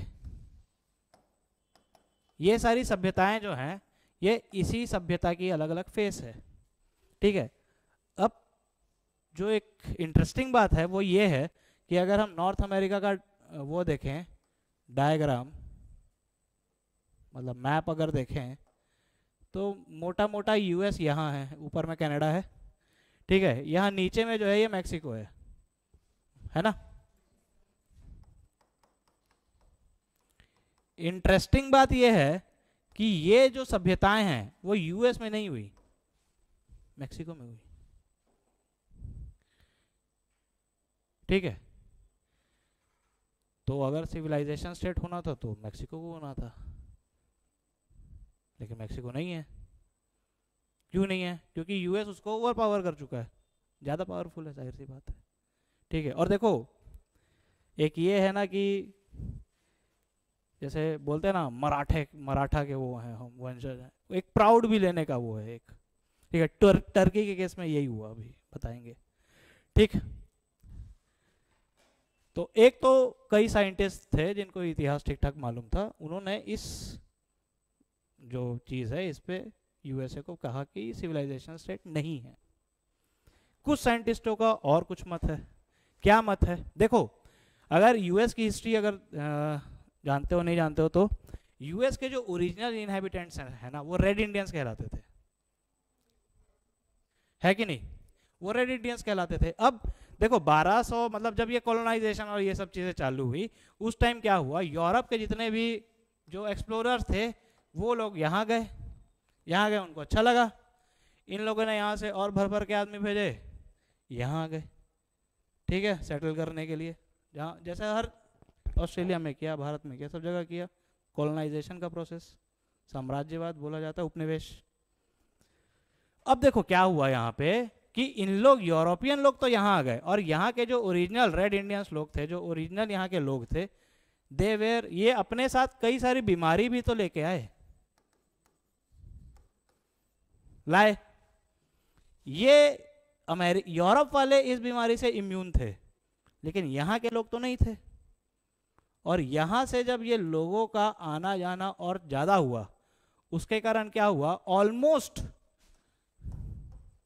90% जो यूएस की ओरिजिनल लोग थे वो लोग या तो बीमारी से मर गए। एक मतलब वो बीमारी फैली, स्मॉल पॉक्स।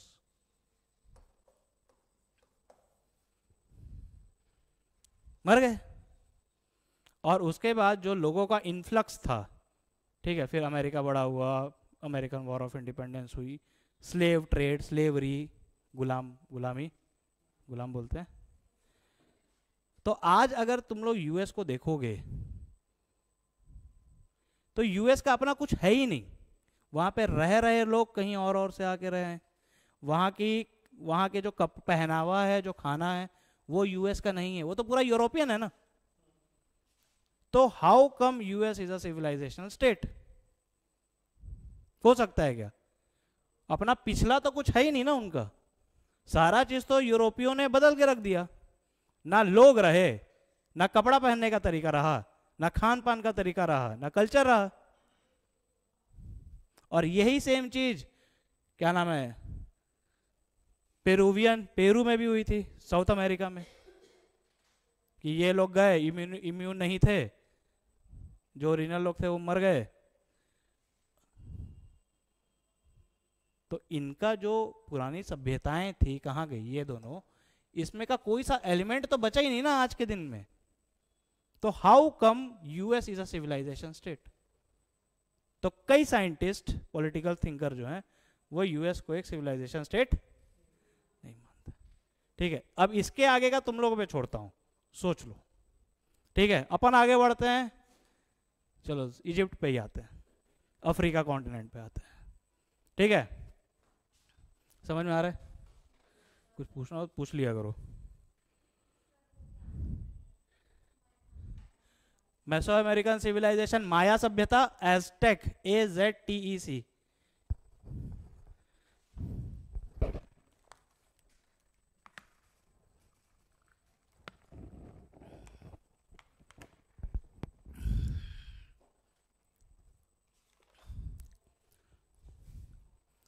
दूसरा अपन चलो बात करते हैं अफ्रीका की। इजिप्टी आ गया है, अफ्रीका की बात करते हैं, लाइन से बात करते जाएंगे, नकारते जाएंगे। अफ्रीका में अपन दो देश की बात करेंगे, एक है इथोपिया और एक है वही अपना इजिप्ट। एसी चालू करूं? क्या बोल रही है?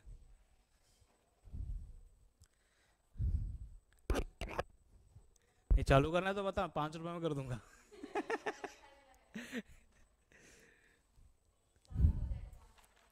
हाँ, अरे मैं 2 बार इंटरव्यू बैठ के आया हूँ, उतनी तो मेरी वर्थ है 5 रुपए की। तुम लोग तो फिर कौड़ियों के भाव के नहीं हो। चला दे यार। अफ्रीका की बात करते हैं। मेरे पास टाइम कितना है? 6 बजे तक ही है, 15 मिनट में नहीं हो पाएगा। अभी तो पूरा कॉन्टिनेंट पढ़ना है। चलो कोशिश करते हैं। ठीक है, देखो क्या हुआ अफ्रीका में। इथोपिया अफ्रीका का एकमात्र ऐसा देश है जो आज तक गुलाम नहीं हुआ। इथोपिया आज तक गुलाम नहीं हुआ। It has never been colonised. उपनिवेशवाद। ठीक है, अब देखो क्या हुआ। जब मतलब वही 1947 वर्ल्ड वॉर 2 के बाद, जब अलग अलग देश आज़ाद हो रहे थे, ठीक है, इथोपिया क्योंकि कभी गुलाम रहा ही नहीं, कॉलोनाइज हुआ ही नहीं। Ethiopia was seen as a god father for all the aspiring African nations. जितने भी अफ्रीकी देश थे जो आज़ाद होना चाह रहे थे, वो इथोपिया को एक इंस्पिरेशन के जैसे देख रहे थे। यहाँ के एक राजा थे, कोई किंग, उनका नाम ना कुछ अजीब टाइप का है, मेरे को याद नहीं है। ठीक है, वो उस किंग को एक इंस्पिरेशन के जैसे देखते थे। एंड दिस इथोपियन थिंग, इसने अफ्रीका के कई देशों को एस्पायर किया कि आप भी आज़ाद हो। नॉट ओनली अफ्रीका के देश, जो कैरिबियन आइलैंड्स है ना, यूएसए के नीचे, वेस्ट इंडीज, नैरोबी, इन दोनों कंट्रीज में, इन दोनों रीजन में जब आज़ादी मतलब आज़ादी का मूवमेंट चला, तो they looked up to Ethiopia as an inspiration, क्योंकि यहाँ का किंग इतना मजबूत था, ठीक है, कुछ थे इस्लामिक, कुछ नाम याद नहीं है मेरे को, अजीब टाइप का नाम था कुछ। और ना ही सिर्फ ये, इवन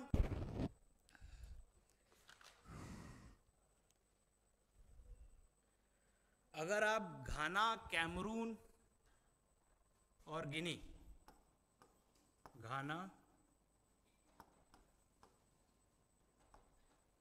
कैमरून,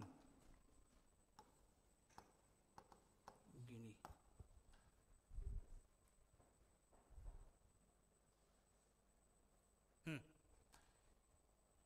ये तीनों अफ्रीकन देश हैं, ठीक है। इन तीनों देश के फ्लैग को आप कंपेयर करना इथोपिया के फ्लैग से। जैसे इथोपिया का फ्लैग ना ऐसा है कुछ, यहाँ पे लाल पीला नीला कलर का कुछ है, बीच में स्टार है। इन लोगों ने कुछ नहीं किया है, मतलब पीले को नीचे कर दिया है, मतलब इनका नेशनल फ्लैग भी इथोपिया के फ्लैग से ही इंस्पायर्ड है। इन चारों देश का फ्लैग एक बार वो करके देखना, कंपेयर, सिमिलर ही है, कलर भी सेम है, स्टार भी है, ठीक है। इथोपिया ने अफ्रीका के लोगों को इतना इंस्पायर किया। बात करते हैं इजिप्ट की, ठीक है।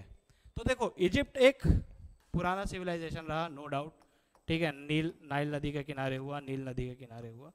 लेकिन अब क्या हुआ, over a period of time, जो सेंट्रल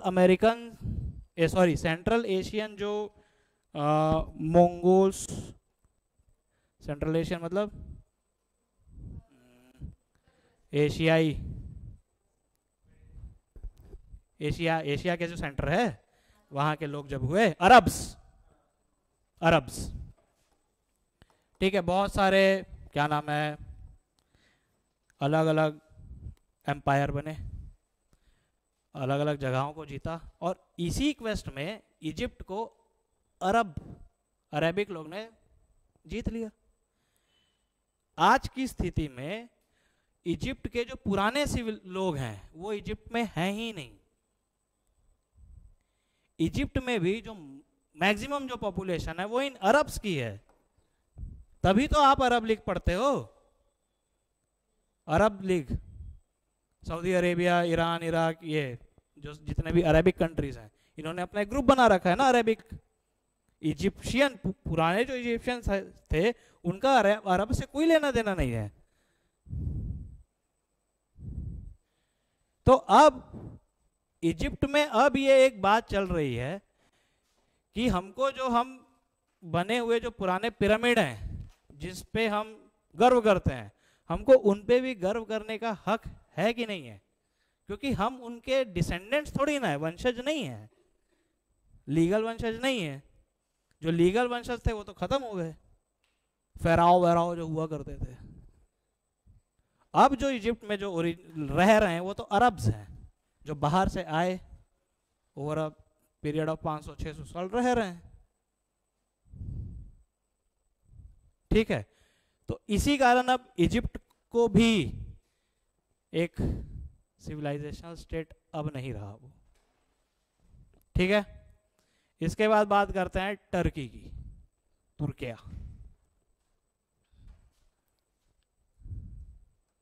टर्की,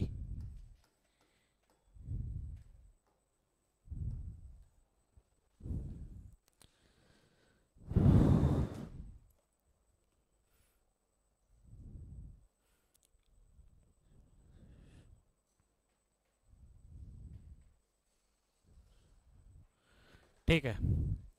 तुर्की के लोग अपने आप को कहते हैं कि हम मेसोपोटामिया, एक इस क्षेत्र में एक सिविलाइजेशन हुई, मेसोपोटामियन सिविलाइजेशन, इनसे ये अपना हिस्ट्री और डिसेंडेंसी ट्रेस करते हैं, ठीक है। यहाँ पे अभी एक जायनिस्ट मूवमेंट भी आएगा, ठीक है।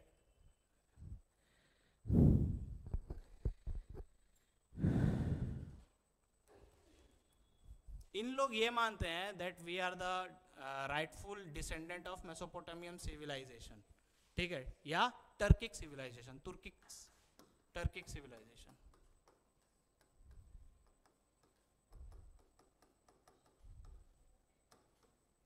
सभ्यता, ठीक है। अब देखो, अगर टर्किक सिविलाइजेशन देखोगे, एक बहुत पॉपुलर अभी एक वेब सीरीज हुई अर्तुरुल, द रिलीज अर्तुरुल, कोई देखा है तुम लोग?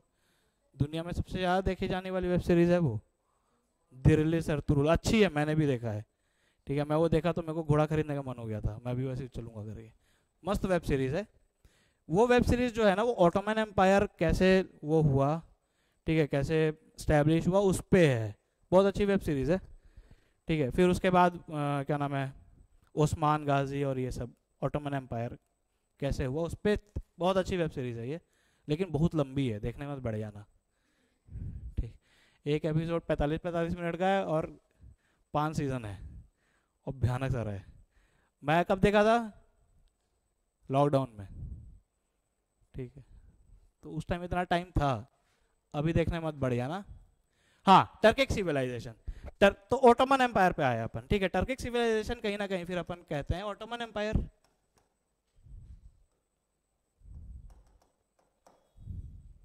ठीक है।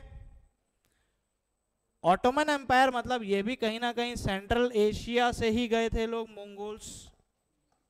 और अगर हम इसके कोर में देखें तो ये जो टर्किक लोग हैं, ओरिजिनल टर्किक लोग, ये पाए जाते थे, मतलब आज का जो चाइना का जिनजियान प्रोविंस है और तुर्कमेनिस्तान और ये कजाकिस्तान, तुर्कमेनिस्तान, ये तो आज भी है। ओरिजिनली जो ये लोग थे, ये लोग यहां से आए थे।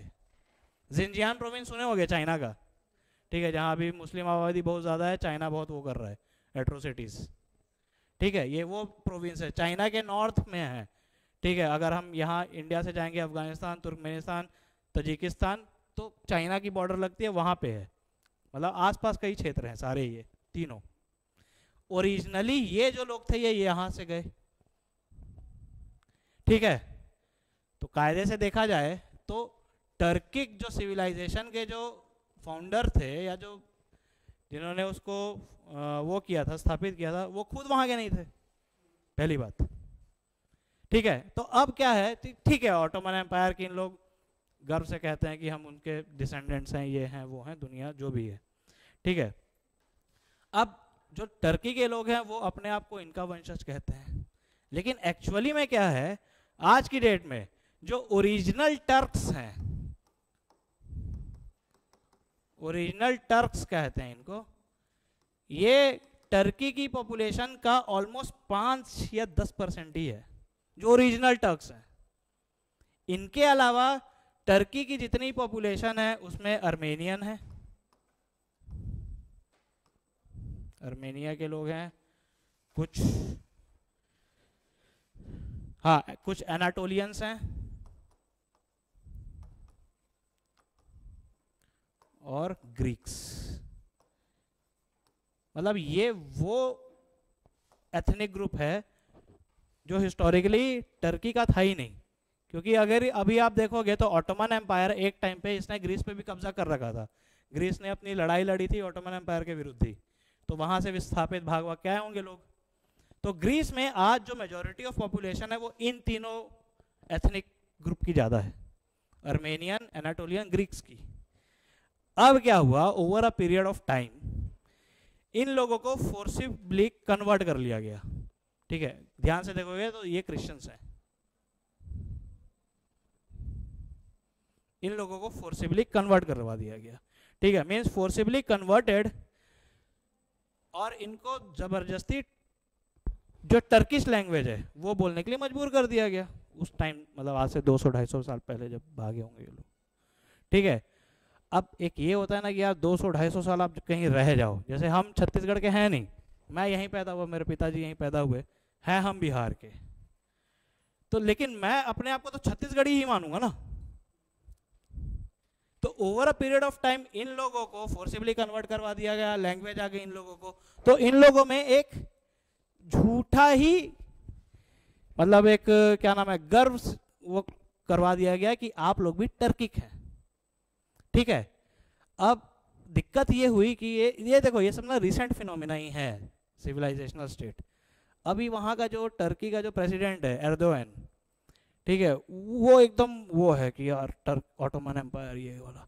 तो वहां पे अब ये हुआ है कि ओरिजिनल टर्क्स हम साबित करेंगे अपने आप को कैसे, एक नई टेक्निक है डीएनए टेस्टिंग करवा के। ठीक है, डीएनए टेस्टिंग ये हो रही है वाकई में, ठीक है, कि हम सब अपना डीएनए टेस्टिंग करवाएंगे। जब डीएनए टेस्टिंग हुआ तो ये पता चला कि 90% लोग तो ओरिजिनल टर्क है ही नहीं। ये मैं सही बता रहा हूं, ठीक है। अब डीएनए टेस्टिंग हो गया, अब वो कैसे झूठ लाएगा, तो अब लेकिन मानेगा थोड़ी ना। वो क्या बोल रहा है कि ये टेस्टिंग वगैरह सब गलत है, ठीक है, ये पूरी चाल है हमारे पड़ोसी,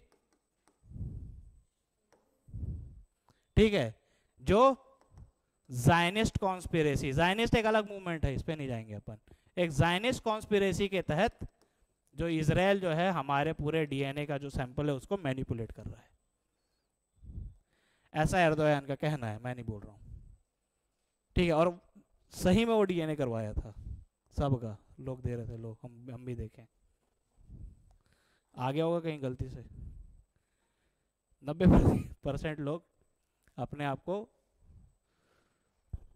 मतलब जो ओरिजिनल नहीं है वो टर्की में आज की डेट में रह रहे हैं। देखो जो ये कोई नया फिनोमिना नहीं है, लोगों का विस्थापन हो रहा है, सदियों से होता आ रहा है, अभी भी हो रहा है, ठीक है। लेकिन ओरिजिनली जो सिविलाइजेशनल स्टेट की कहानी है वो ये है, ठीक है, कि ना जो उसके फाउंडर्स थे वो टर्की के थे, ना वहां के जो अभी लोग हैं वो वहां के हैं, और अब और प्रूफ करवाने के लिए और डीएनए टेस्टिंग करवा रहा है, तो और अपने बेइज्जती करवा रहा है और कुछ नहीं करवा रहा है, ठीक है। तो अब ये तुम पे छोड़ता हूं कि ये टर्की सिविलाइजेशनल स्टेट है कि नहीं है। देखो आखिरी दो इंडिया चाइना की बात नहीं करेंगे क्योंकि उस पर आज तक कोई सवाल ही नहीं उठाया है ठीक है, चाइनीज पे क्या सवाल उठा लोगे तुम लोग, वो दिखता है, एविडेंट है, वो हम पे क्या कर लेंगे, हाँ ठीक है। हम इसलिए बचे रहे ना क्योंकि हमारे यहाँ पे ज्यादा डिस्प्लेसमेंट और ये सब हुआ नहीं।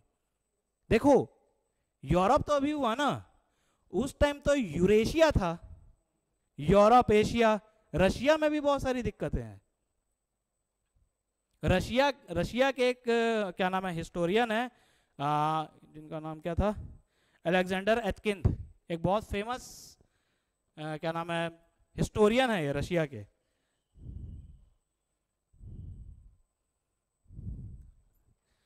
चलो रशिया की बात ही कर लेते हैं। रशिया के एक बहुत फेमस हिस्टोरियन है अलेक्जेंडर एथकिंथ।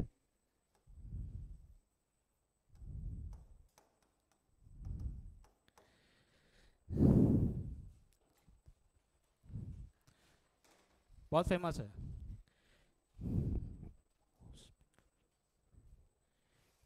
क्या हो गया बताना मेरे को भी।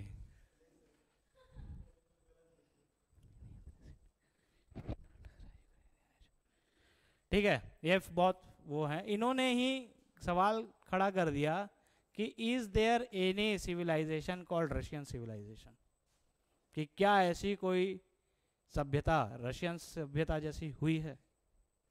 उन्होंने ऐसा ही नहीं बोला। देखो हिस्ट्री थोड़ा मोड़ा तुम लोग भी जान रहे हो, रशिया एक ऐसा देश है जहाँ पे over a period of many centuries बहुत सारे चेंजेस हुए हैं, ठीक है। फॉर एन एग्जाम्पल, सबसे पहले यहाँ मंगोल का राज था, मंगोल्स थे। मंगोल्स के बाद यहाँ पे पीगन लोग आए, पैगन क्रिश्चियनिटी का ये एक वर्जन है जो नॉर्डिक कंट्रीज में जैसे ग्रीनलैंड, नॉर्वे, इधर उधर के लोग ना, क्रिश्चियनिटी का एक सेक्ट है पीगन, ठीक है। अगर एक वेब सीरीज है, अभी देखा मैं उसको, याद नहीं आता है,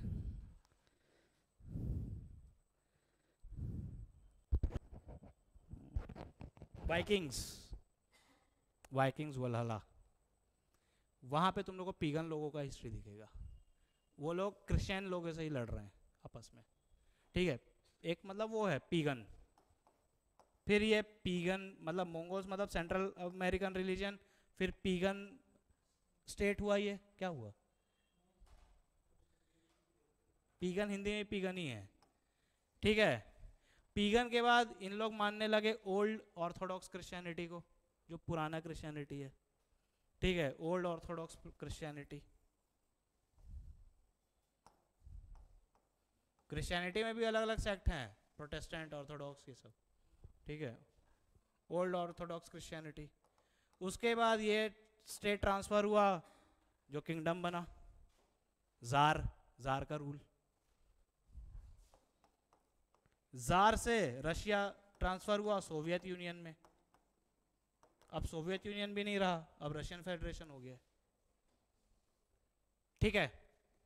तो अब देखो क्या हो रहा है, अब चूंकि रशिया इतने सारे फेसेस से होके गुजरा है, तो यहाँ की पॉपुलेशन को जब देखा गया तो ये देखा गया कि यहाँ की पॉपुलेशन जो ओरिजिनल रशियंस थे, ठीक है, वो बहुत कम है।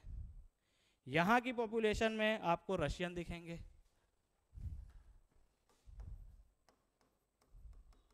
यूक्रेनियन दिखेंगे, टारटार करके एक वो है वो दिखेंगे, ठीक है।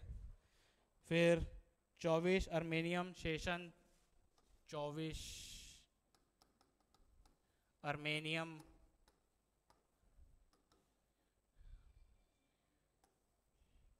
शेषन, और भी हैं कुछ, अवार बशकीर,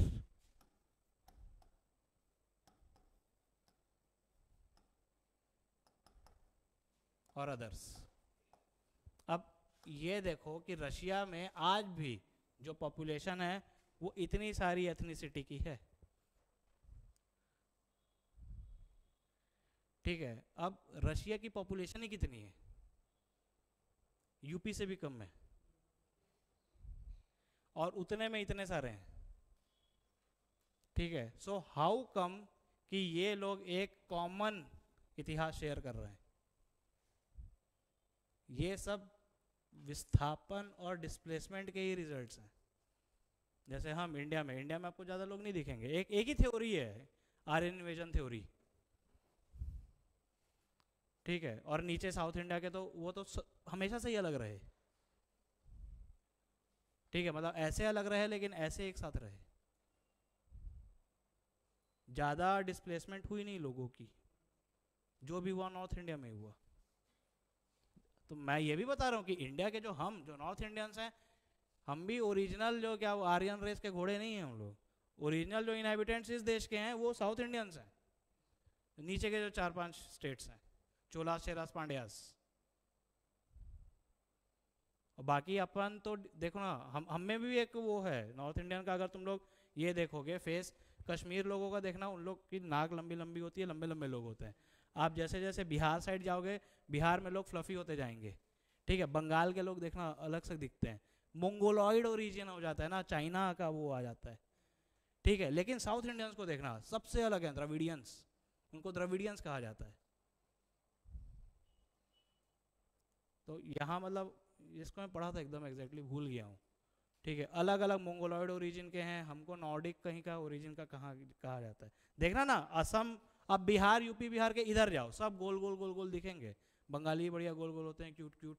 असमीज लोग भी, मंगोल, चाइना, सब वैसे ही दिखते हैं, ठीक है। कश्मीर आप जाओ, लोग बढ़िया पठान लोग हैं, जो लंबे लंबे, नाक तीखी होती है। साउथ इंडिया के लोग आप देखना ऑलमोस्ट सेम ही दिखेंगे। तो they are the real inhabitants of this India, ठीक है। तो ये हो गया रशिया, ठीक है। रशिया के बाद कौन बचा? टर्की हो गया, रशिया हो गया, अफ्रीका हो गया, यूरोप बच गया। यूरोप तो और खतरनाक है। यूरोप देखो, एक तुम लोग वर्ल्ड, ज्यादा पुराना नहीं जाएंगे, world war two, world war two के पहले एक देश हुआ करता था, राज्य हुआ करता था, ऑस्ट्रिया हंगरी एम्पायर, सुने हो? ठीक है, मतलब एक ही था पहले। ठीक है, ऑस्ट्रिया हंगरी एम्पायर की बात करते हैं, बाकी तो बहुत सारा है, ग्रीस भी है, इटली भी है, नहीं जाएंगे वहाँ पे। ऑस्ट्रिया हंगरी एम्पायर,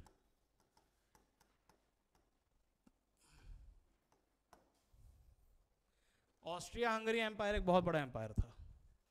ठीक है, जहाँ पे लोग अलग अलग बहुराष्ट्र, मतलब मल्टीनेशनल लोग थे, मल्टीलिंग्विस्टिक लोग थे, मतलब यहाँ के लोग मल्टीनेशनल थे, अलग अलग देश के थे, अलग अलग लैंग्वेज के थे,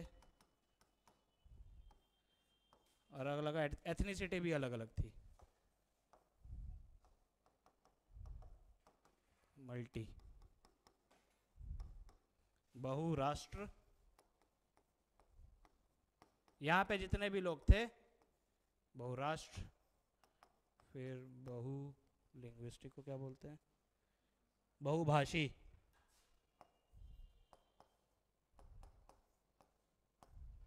और एथनिक मतलब बहु नस्लीय है क्या, नहीं बहुजातीय।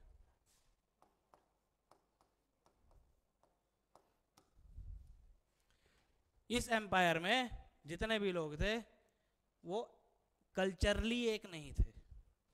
देखो, कल्चरली एक होने का मतलब ये है ना कि सिविलाइजेशनल स्टेट की एक मतलब कैरेक्टरिस्टिक भी है, तुम भारत में रह रहे किसी आदमी को नहीं जान रहे हो, नहीं जानते हो ना, चेन्नई में कौन रह रहा है, MS धोनी थोड़ी ना हो तुम लोग कि पॉपुलर हो, सब तुमको जानते हैं, होता है ना।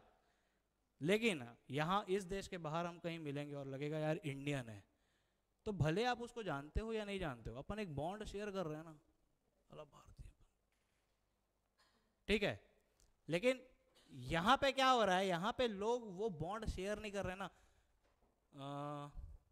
फ्रेंच रिवॉल्यूशन में ये चीज़ पढ़ते होगे तुम लोग, हिस्ट्री पढ़े हो फ्रेंच रिवॉल्यूशन वगैरह, नहीं पढ़े हो, बहुत बढ़िया। फिर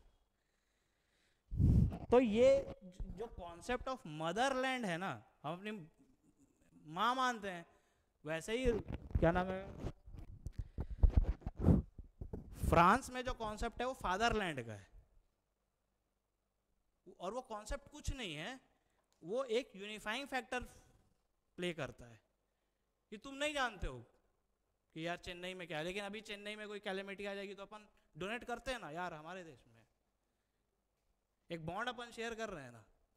ठीक है, तो अब ये देखो, ऑस्ट्रिया हंगेरियन एम्पायर बहुत बड़ा एम्पायर था वर्ल्ड वॉर 2 के पहले, लेकिन वर्ल्ड वॉर के बाद ये टूट गया, कुछ नहीं तो 8 से 10 हिस्से में टूटा ये, एक चेकोस्लोवाकिया, ठीक है, ऑस्ट्रिया हंगरी, एक उसमें से निकला क्रोएशिया, जहाँ के लोग क्रोट्स कहलाते हैं, ठीक है, क्रोट्स, ठीक है, उसके बाद बोस्निया, यूगोस्लाविया, पोलैंड, ये सारे इसी देश से टूट टूट के बने हैं, ऑस्ट्रिया हंगरी से, मतलब एक एम्पायर से 8 से 10 देश कट कट के बने। तुम लोग यूरोप में एक चीज देखना, यूरोप है भी छोटा कॉन्टिनेंट, वहां के देश भी छोटे छोटे हैं। और भी एक डिवाइड है यूरोप में, ईस्टर्न यूरोप और वेस्टर्न यूरोप में। आप देखोगे जनरली जो वेस्टर्न यूरोप के जो देश हैं वो ईस्टर्न यूरोप से इकोनॉमिकली बहुत आगे हैं। ठीक है, वो इसीलिए है क्योंकि अपन एक वो पढ़ते हैं ना, बाल्कनाइजेशन, बाल्कन कंट्रीज मतलब समझते हो कि ये बहुत बड़े बड़े जो देश थे छोटे छोटे टुकड़े में टूट गए। भारत के लिए भी जब भारत आजाद हुआ था, भारत का कॉन्स्टिट्यूशन जब बना था, तो वेस्टर्न जो कॉन्स्टिट्यूशन मेकर्स थे उन्होंने भारत के कॉन्स्टिट्यूशन को पढ़ा, पढ़ने के बाद ये बोला इस कॉन्स्टिट्यूशन के हिसाब से तो भारत 10 साल भी नहीं टूटेगा। मींस उन्होंने अनुमान लगा लिया था 1950 में ही कि Bharat, the Indian will go balkanisation, balkanisation of India करके एक थ्योरी भी है कि भारत 10 साल भी नहीं टिक सकेगा। जब हमारा कॉन्स्टिट्यूशन बना ना 1950 में लागू हुआ, उसको फिर पढ़ा लोगों ने, हम भी तो दूसरे का कॉन्स्टिट्यूशन ले लेके बनाए हैं, हमने कॉन्स्टिट्यूशन बनाया, उन्होंने पढ़ा, वो बोला ये कॉन्स्टिट्यूशन 10 साल भी नहीं टिकेगा ये देश, that there will be a balkanisation of India. Balkanisation of India मतलब इंडिया छोटे छोटे टुकड़ों में हो जाएगा। बाल्कनाइजेशन यहाँ से आया, ये ईस्टर्न यूरोप वाले देश से, जब बहुत बड़े देश, और ये टूटे भी क्यों, कोई बाहर वाला नहीं आया था इनको लड़ाई करने, ये लोग आपस में ही कल्चरली, लिंग्विस्टिकली, नस्लीय, जातीय आधार पे लड़ लड़ के ये लोग छोटे छोटे देश में कन्फाइन हो गए, तो फिर बाहर वालों ने भी इनके मजे लिए। ठीक है, अब ये देखो कि, और ये यूरोप, ठीक है, यूरोप में ये सब हो रहा है, इतना डिवाइड है। इसके अलावा यहाँ देखो, यहाँ पे भी कई सारी सिविलाइजेशन आई, बेबीलोनियन सिविलाइजेशन आई, फिर क्या आई, एक बाइजेंटियम सिविलाइजेशन आई। लेकिन हिस्ट्री, इतिहास के हिसाब से अगर हम इतिहास को देखें और इन सिविलाइजेशंस को देखें, तो इनका इतिहास में कोई बड़ा वो नहीं रहा ना। ऐसा नहीं कि 1500 साल राज किया, आए गए, बड़े एम्पायर थे लेकिन टूट गए, कोई खास वो रहा नहीं। मैकेडोनिया, अभी मैकेडोनिया में पंगा चल रहा है, ठीक है, मैकेडोनिया करके एक देश है, वहां पे भी लोग लड़ रहे हैं कि हमको नया देश चाहिए। तो कौन सा देश, तो हमको न्यू मैकेडोनिया चाहिए। मालूम, ये चल रहा है, अभी हो जाएगा 1-2 साल में न्यू मैकेडोनिया बन जाएगा। ठीक है, तो जब इतने मतलब इतने छोटे से कॉन्टिनेंट में इतने छोटे छोटे देश हैं, तो ये तो एविडेंट है ना कि इन लोगों में कोई यूनिफॉर्मिटी, कोई कंटिन्यूटी है ही नहीं। तो how Europe too will be a civilisational state, कैसे हो सकता है वो? क्योंकि भाई ये कंटिन्यूटी भी तो होनी चाहिए ना, वो तो है नहीं, मिसिंग है, कहां से होगा? तो कई जो साइंटिस्ट हैं, और देखो इसके अलावा की अगर हम बात करें, ऑस्ट्रेलिया, न्यूजीलैंड, ओशियाना, ये तो है ही नहीं। ठीक है, एक तरीके से ये वो देश हैं, ऑस्ट्रेलिया की भी कहानी सुने हो तुम लोग? ऑस्ट्रेलिया के भी जो ओरिजिनल इनहेबिटेंट्स थे ना, आज भी ऑस्ट्रेलिया में जो रह रहे हैं वो ऑस्ट्रेलिया के लोग नहीं हैं, वो यूरोप के ही लोग हैं। और वहाँ के जो ओरिजिनल हैबिटेंट्स थे वो खत्म हो गए हैं। तुम लोग, अभी एक बहुत न्यूज़ वायरल हुई थी ऑस्ट्रेलिया के संसद की, एक जो वहाँ की लेजिस्लेटर थी, जो सांसद थी, वो पुराने उसमें जो ओल्ड ऑस्ट्रेलिया जो लोग थे उस कम्युनिटी की थी, तो वो कुछ डिमांड कर रही थी।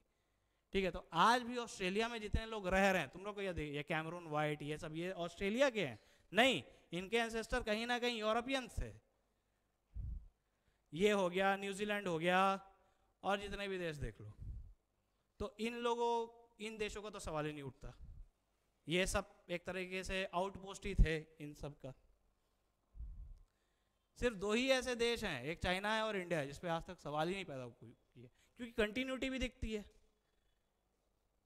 सारी होमोजेनिटी भी दिखती है। हम सब पहले से ही एक थे, अभी भी एक है। ठीक है, लेकिन अब इसके आगे एक थ्योरी ये चल रही है कि जिस हिसाब से, अभी मैं वो उसी में आ रहा था फिर, जहां पे उसमें खत्म किया था लैंग्वेज वाला जब हुआ था, कि जिस हिसाब से इंडिया का वेस्टर्नाइजेशन हो रहा है ना, जैसे अभी मैं बताया था ना ज़ायनिस्ट कॉन्स्पिरेसी, वैसे ही इंडिया जिस हिसाब से वेस्टर्नाइजेशन हो रहा है, 100 से 150 साल भी ज़्यादा ही बोल रहे हैं, 80 साल में। क्योंकि तुम ही लोग बताओ ना, हमारा कल्चर, वैल्यू, ट्रेडिशन में क्या बचा है? कल्चर, वैल्यू, ट्रेडिशन के नाम पे हम सिर्फ दिवाली में कुर्ता पैजामा पहन के निकल लेते हैं और कुछ नहीं आता है। अभी नवरात्रि गई, गरबा उरबा की हो गया तुम लोग, कितनों को सही में वो क्या मतलब दुर्गा माँ की आरती भी आती है।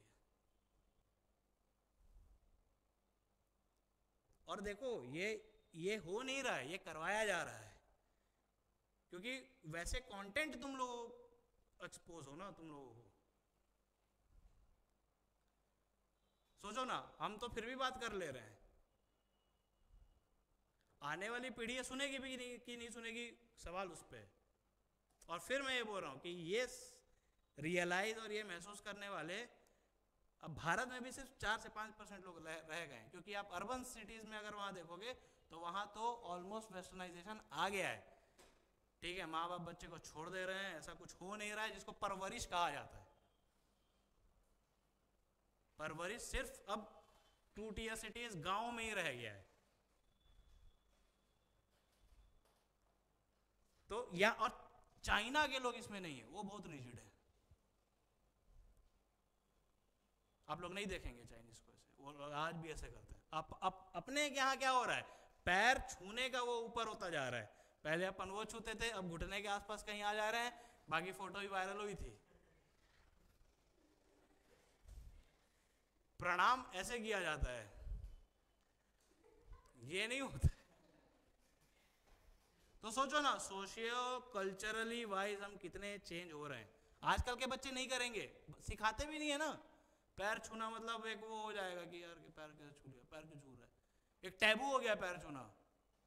ठीक है, आजकल के वो है, मतलब अब है घर का ही है वो, यो चाचू करता है, मैं रप से मारूंगा 2 झापड़। यो चाचू कब आए, मैं बोला अच्छा। अब देखो बचपन बचपने में उसका हो गया कि देखो अभी की जो माँ बाप बन रहे हैं ना, ये लोग थोड़े मॉडर्न दिखावे वाले ज़्यादा हैं। ये लोग नहीं सीखा है, ये देखते होगे तुम लोग। जैसे अब ये चाचा चाची बोलने वाला कल्चर भी खत्म हो गया है। मेरी भतीजी है, वो अंकल बोलती है, तो मैं उससे अभी गया तो मैं पूछा, मैं बहुत क्लोज हूँ उससे, है रीज़न। मैं उससे पूछा मैं तेरा मेटरनल अंकल हूँ कि पेटरनल अंकल हूँ, चल यही बता दे फिर।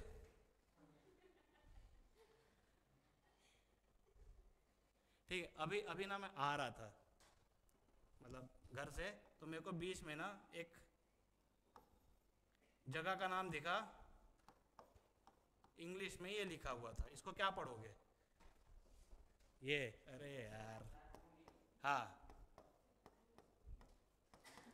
तारपुंगी। हिंदी में क्या लिखा था भाई, क्रक्स ये तरपुंगी है, आ की मात्रा नहीं है। हिंदी भाषा इतनी क्लिष्ट है, ये क्लिष्ट सीख के आया था मैं। आ की मात्रा होनी चाहिए ना तारपुंगी में, तो गांव का नाम तरपुंगी है। अब कुछ भी होगा, बोर्ड में ये लिखा हुआ था, तुम लोग देखना ये।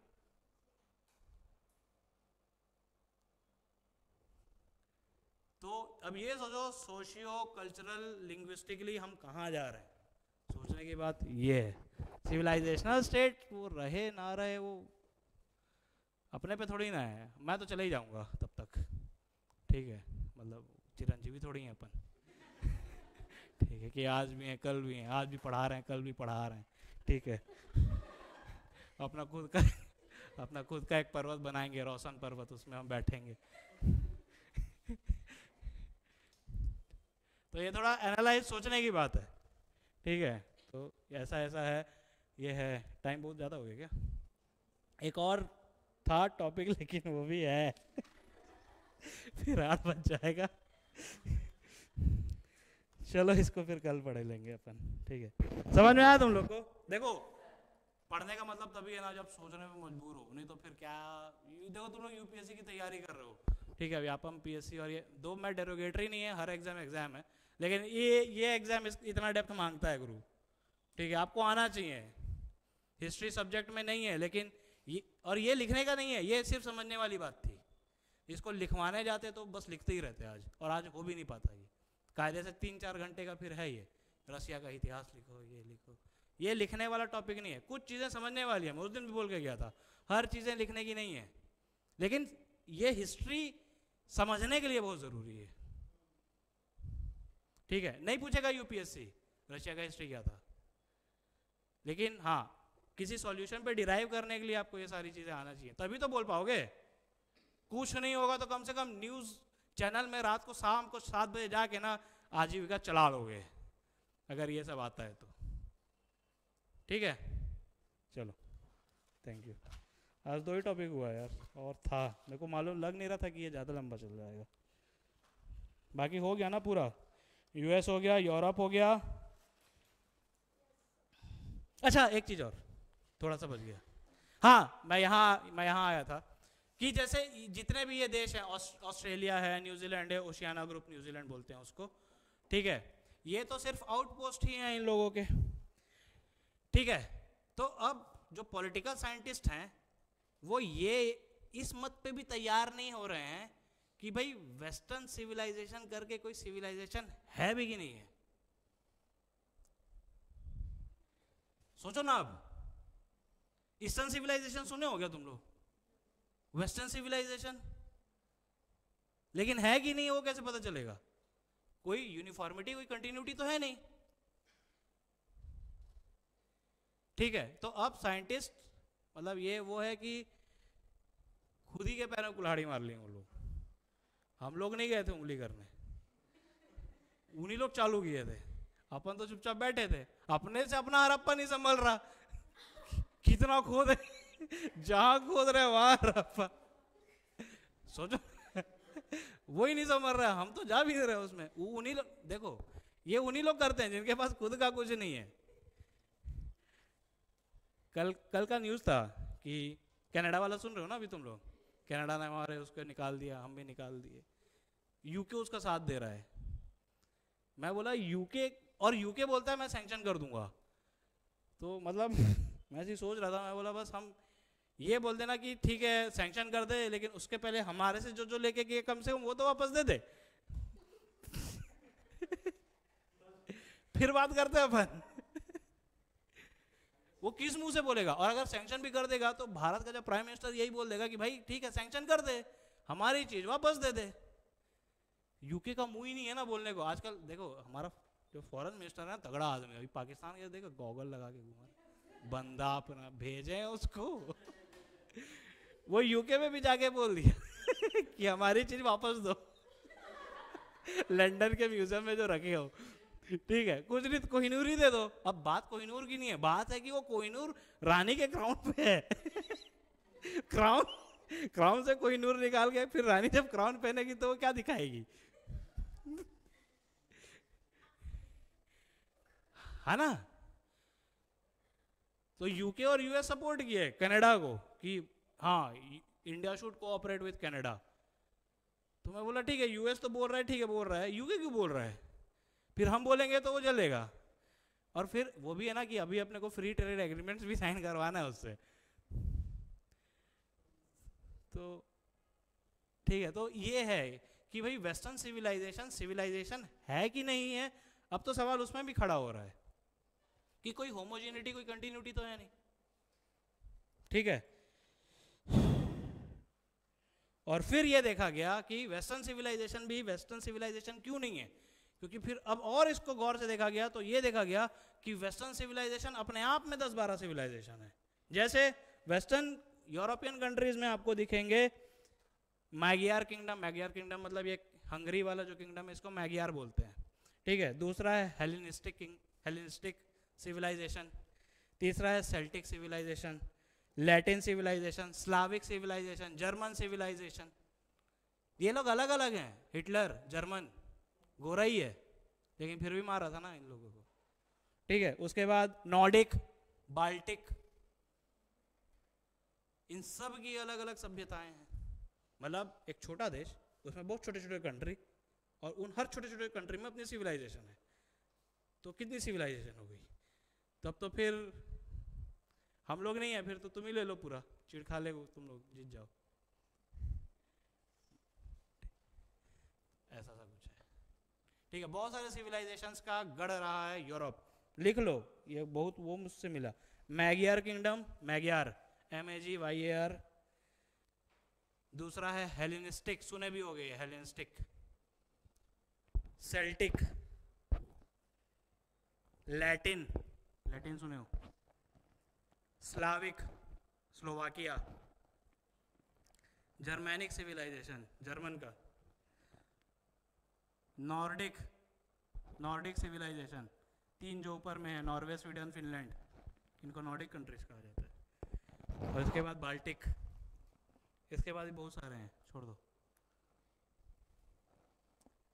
तो because of the existence of this small civilisation, ये स्मॉल सिविलाइजेशन भी सम अप होके एक बड़ा वेस्टर्न सिविलाइजेशन नहीं बना पा रही है, क्योंकि इन सब में अलग अलग वेरिएशंस हैं। आई बात समझ में? अरे बोलना भाई हाँ कि ना, फिर ठीक है। अरे बोला करो यार, ऐसे बैठ जाता हूँ, मेरे को लग रहा है मैं सही पढ़ा रहा हूँ कि गलत पढ़ा रहा हूँ। फिर मतलब वही ऐसा लाइट बंद करो, एसी चालू करो, सोते छोड़ो क्या पढ़ाना। ठीक है, चलो, थैंक यू।